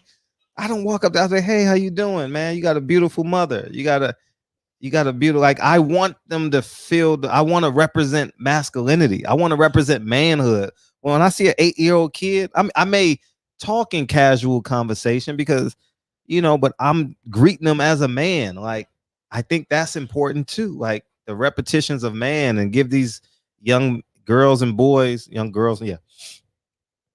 what masculinity is, like, and I'm gonna keep it a buck. I get hit on more now for my masculinity than anything else. I ain't gonna lie to y'all. Like, man, women die to talk to me. No, they don't die to talk to me. That's definitely me being an exaggeratory Fred. But they ask 2 and 3 questions at a time. I'll be like, okay. Yeah, they like my ponytail. They like my hair. Yeah, they like my funny. Yeah. But I'm just saying, like, I mean, masculinity is like the shit, dog. Like, man, please, never be ashamed of your masculinity. Ain't no such thing as toxic masculinity. Don't fall for that shit. So, you ready to get out of here? Yeah. We ready to do it. Yes. Jarvis. Jarvis in here. What's up? You came in late, man. You woke up late, man. King JJ in the building. Yeah. And lastly, man, like how your daughters look at you like they madly in love with you. Oh man. When Kennedy looks at me, oh my God. Jeez. Man, I should have had more kids, man. Shit, fuck. I started late, but what can I do? But like I said yesterday, if I would have knew how important the birth rate was, I would have had more kids, so. But I didn't know that till I became an adult and understood that our birth rate is dropping and we need more people here on Earth. So. Birth rate. Mm-hmm. Get the birth rate up. Mm-hmm. Man. Birth rate. Yeah, I do. I got to start editing. Yeah, that's what I'm about to do now. So, man, let's get out of here, man. All right. Let's see. I had this picture. I was gonna pull it up, but yeah. Okay, you want me to post something? No. These weirdos don't need to see my family. Yeah, I just thought of it. I mean, not for the majority of the people, but yeah, half these weirdos and shit, screenshotting shit.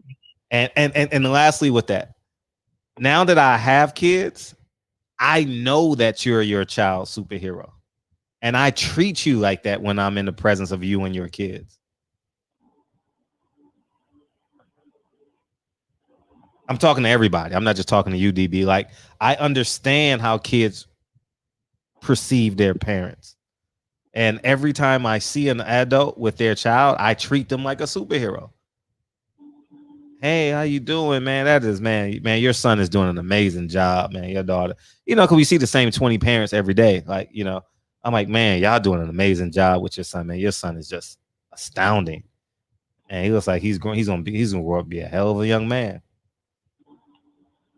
So it's important. So important. Am I damn, well, you didn't tag me, huh? I ain't tagged at the top. I tagged you with me. Cash App destroyed both. Right? Can't get no pussy without Cash App for this here.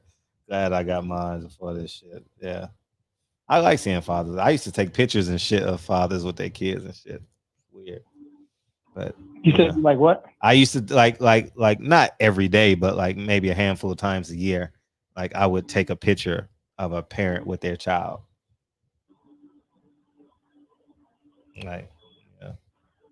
Like just them two, or or with you? No, not with me, but like how you see like a people being joyous. It's not. People gonna say it's weird. I know. But it's just like a still. Take a picture of you and your daughter, sir. No, it's not like that. But actually, I take pictures of like random stuff now anyway, because with these iPhones and shit, like. But like happy people, like I take pictures of happy people sometimes too, like, you know, like it's, you know, so they don't know because I'll be in the car at a red light or something, but you know. Oh well. Nigga, what? It sounds weird, but it's. You mean it sound weird? It is weird. It's not weird. It's not weird. Like when you take a snapshot. Yeah, DB got real quiet. Yeah. But when you take a snapshot of joy, like yeah, like just, I know it's gonna sound weird. You got talking about what? Like if I'm at a basketball game and I see like people happy, I'll take a picture. Like it's just you snapshot that joy. But I know it sounds weird coming off, but yeah, it does. I remember I did a video on that, like fatherhood. Like it's not from that perspective. So I can see how you guys can take. I actually did go to my old videos. Go to my old videos. I actually did videos on it. Hey, you shouldn't be saying this on the internet. Someone probably. I know. It sounds weird. I know. Take mental pictures, Fred. You got iPhones and shit for what? I mean, I don't keep the pictures, but you know. But I get what you're saying. I know it sounds weird, but oh well. But yeah. You gonna get fucked up. I get it. I'm glad somebody got it. I don't keep the picture, but photographers. I mean, shit. I mean, those main intersections when you're driving through and shit, and they getting that stock footage. You getting that stock footage? Getting out there, Fred, be in the car taking pictures like the Fed. No, it's like 3 or 4 times a year. That shit don't have. You don't get inspired every damn day. But I'm serious, like, and I'm gonna tell you one thing too. I know, just stop, Fred. I know it sounds funny.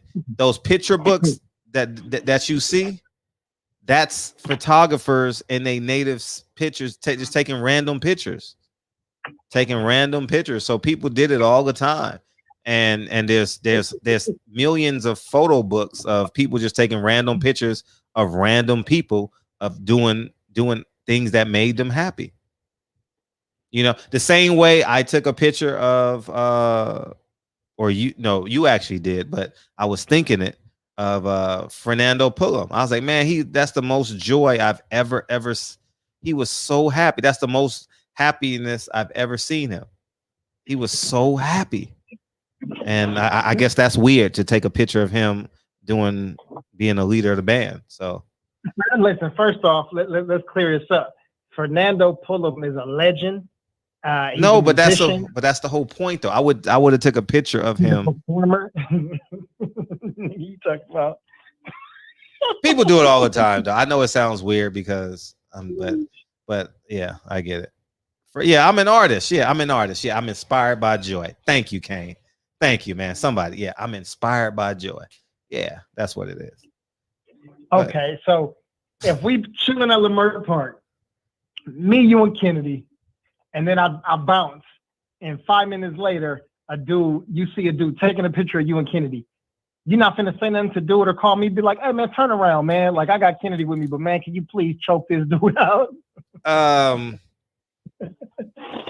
Man, I don't think you can even do that nowadays because it's so many pictures being taken. Like, you know what I mean? Like it's not like weird like I do it like every day. It's like when you get inspired by something, it happens a handful of times a year. It doesn't happen like every day. Like, man, I'm driving down Crenshaw. I got to no. When you get inspired by something, you want to keep that fucking. I know it's funny and shit. People crying and laughing and shit.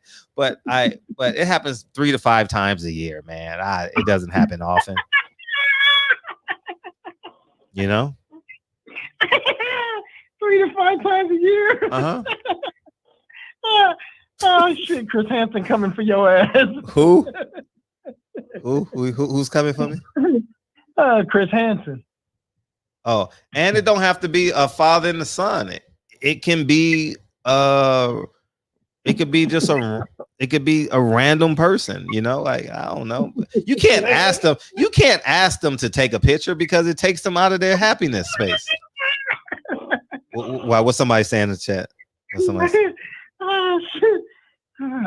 You double down, triple down, like fuck that. Well, people do it all the time. Yeah, Fred, just play the song. You're right. Just play the song. It's so funny.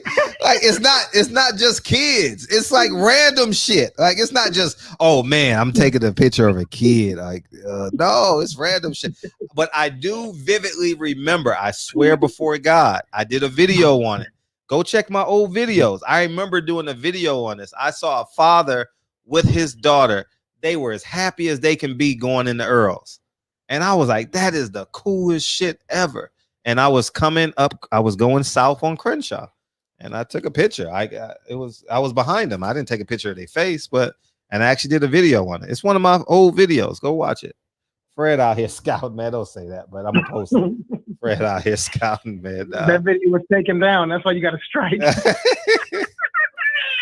Yeah. So, but yeah, a talent release form. Somebody.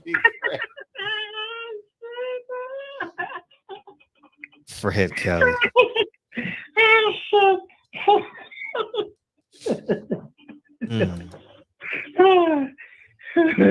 Oh shit! Maurice Montgomery said, "Just let it go, Fred."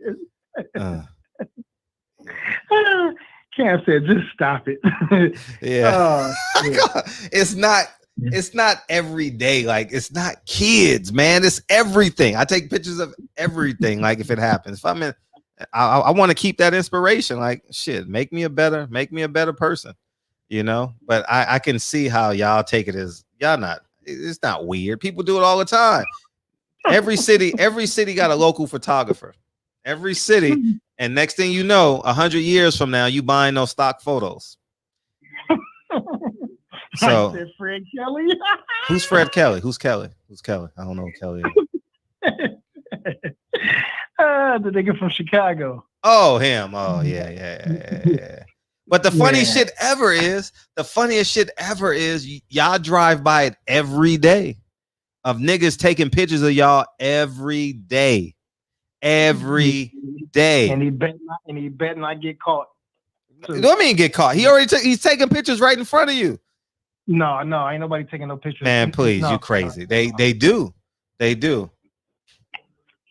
No, listen, Fred, if I'm walking down Crenshaw and somebody takes a picture of a person that's in front of me and I happen to be in the back of the picture, whatever. I'm talking about somebody deliberately. Oh, that's not. I don't do that. I'm always like 50, 100 feet away, man. I'm nowhere near. I know that sounds even more weird. I know. I'm gonna make the story even more weirder now. But Fred, a sniper. Nah.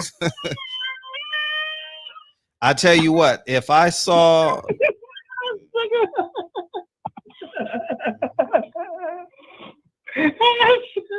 I can't breathe. But the funniest shit ever is if you Google pictures of LA in the 60s, that's a random photographer just going into the community taking pictures.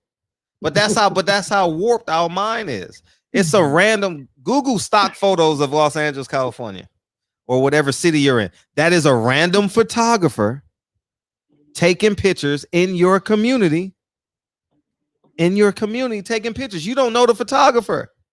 All those pictures of all those kids playing in Harlem, that's a random photographer. That's a random photographer. That's what he did for a living, was create his stock portfolio and sell the photos. Rob G said, damn, I just looked it up. I guess it's not illegal. Keep grinding, Fred. No, but I'm saying you drive by them every day. People who do that for a living. You know, but anyways, yeah, play the song. Let's get out of here. Oh, this was great. I needed this. So when you at a basketball game, you don't take a picture? Yes. Yeah, that's the same thing. I consider it the same thing. It ain't weird.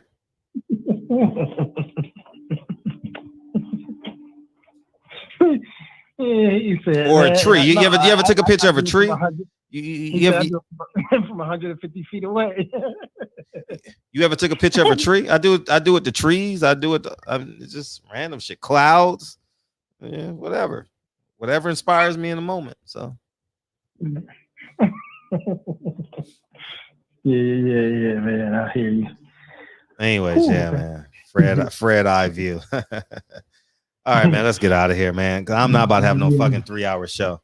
Fred, I'm just misunderstood. Now, I'm not misunderstood. I'm wrong. If everybody think I'm wrong, I'm wrong. But anyways, if I'm inspired, I want to keep that inspiration. So, Reggie.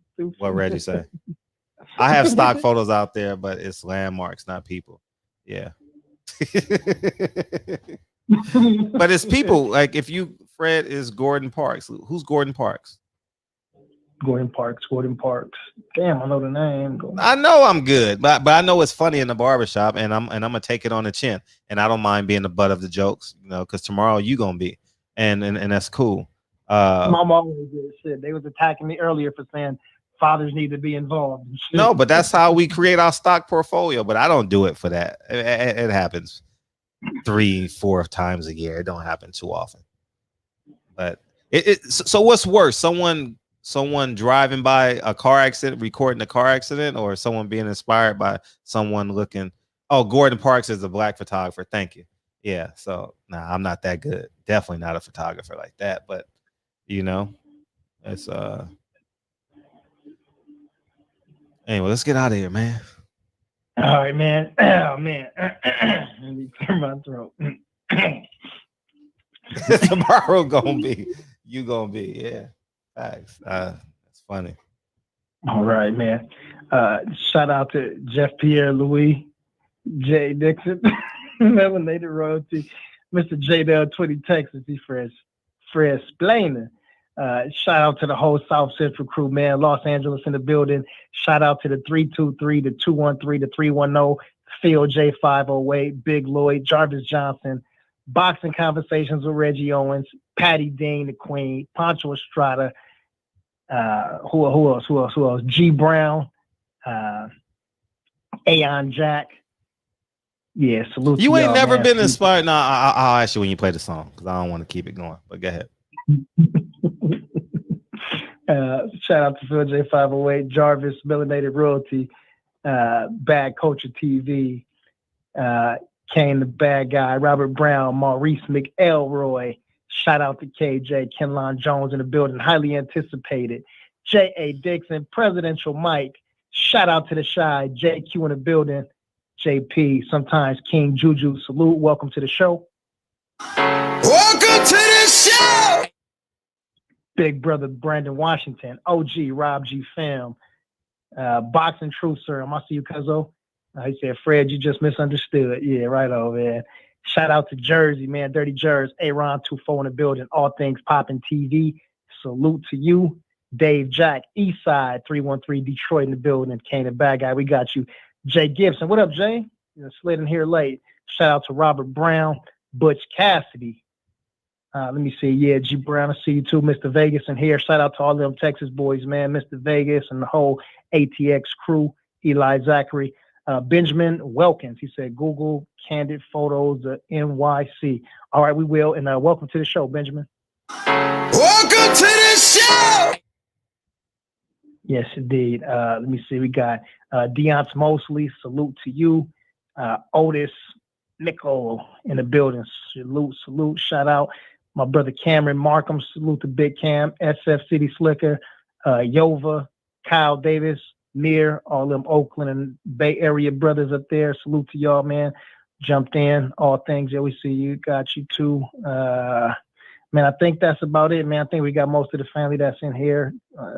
Excuse me and forgive me if I didn't see you, forgot you.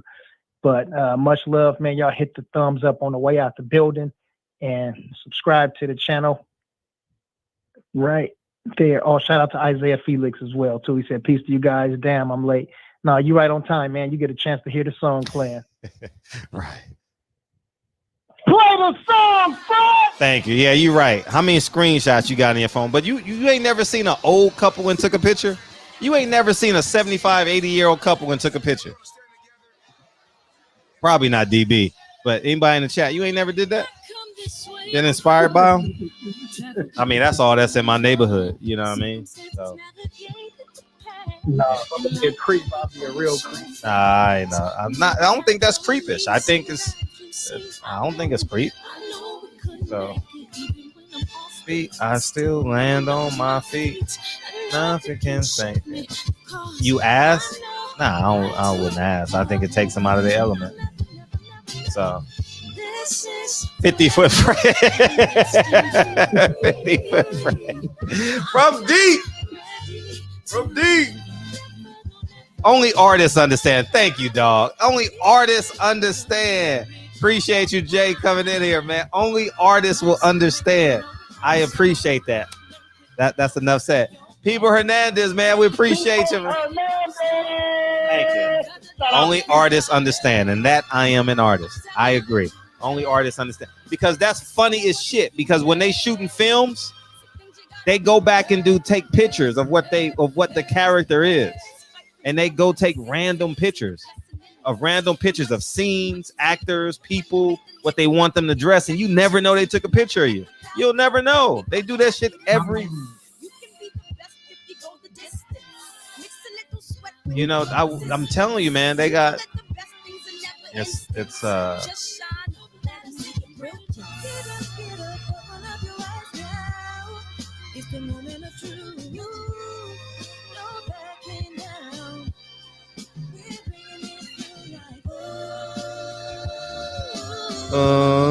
For the children, it's a given. They take pics, Fred, not you. What do you mean? I'm confused. But you don't know they taking pictures. They don't ask you and say, "Hey, let me take a picture of you." No.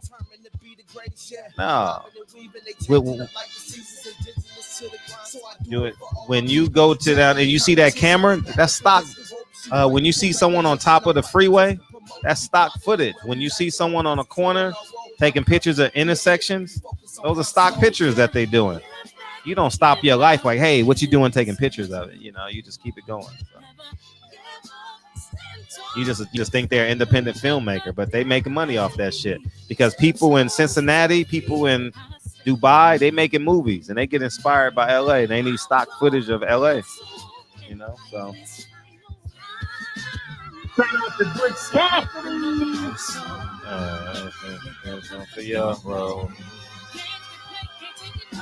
Facts, LO. Because the devil is a lie. Hey, I'm telling you the truth. Hey. All right, let's get out of here. 3 hours and 41 minutes. We getting less. Tomorrow we having a 3-hour show or less. Promise you. We're gonna do it. 2.5 hours, man. We're gonna make it short, sweet, impactful, concise, and precise. Let's get to it. Love you, Brody. All right, love you too. Love y'all, man. Thanks, guys. Peace. Peace. Mm-hmm.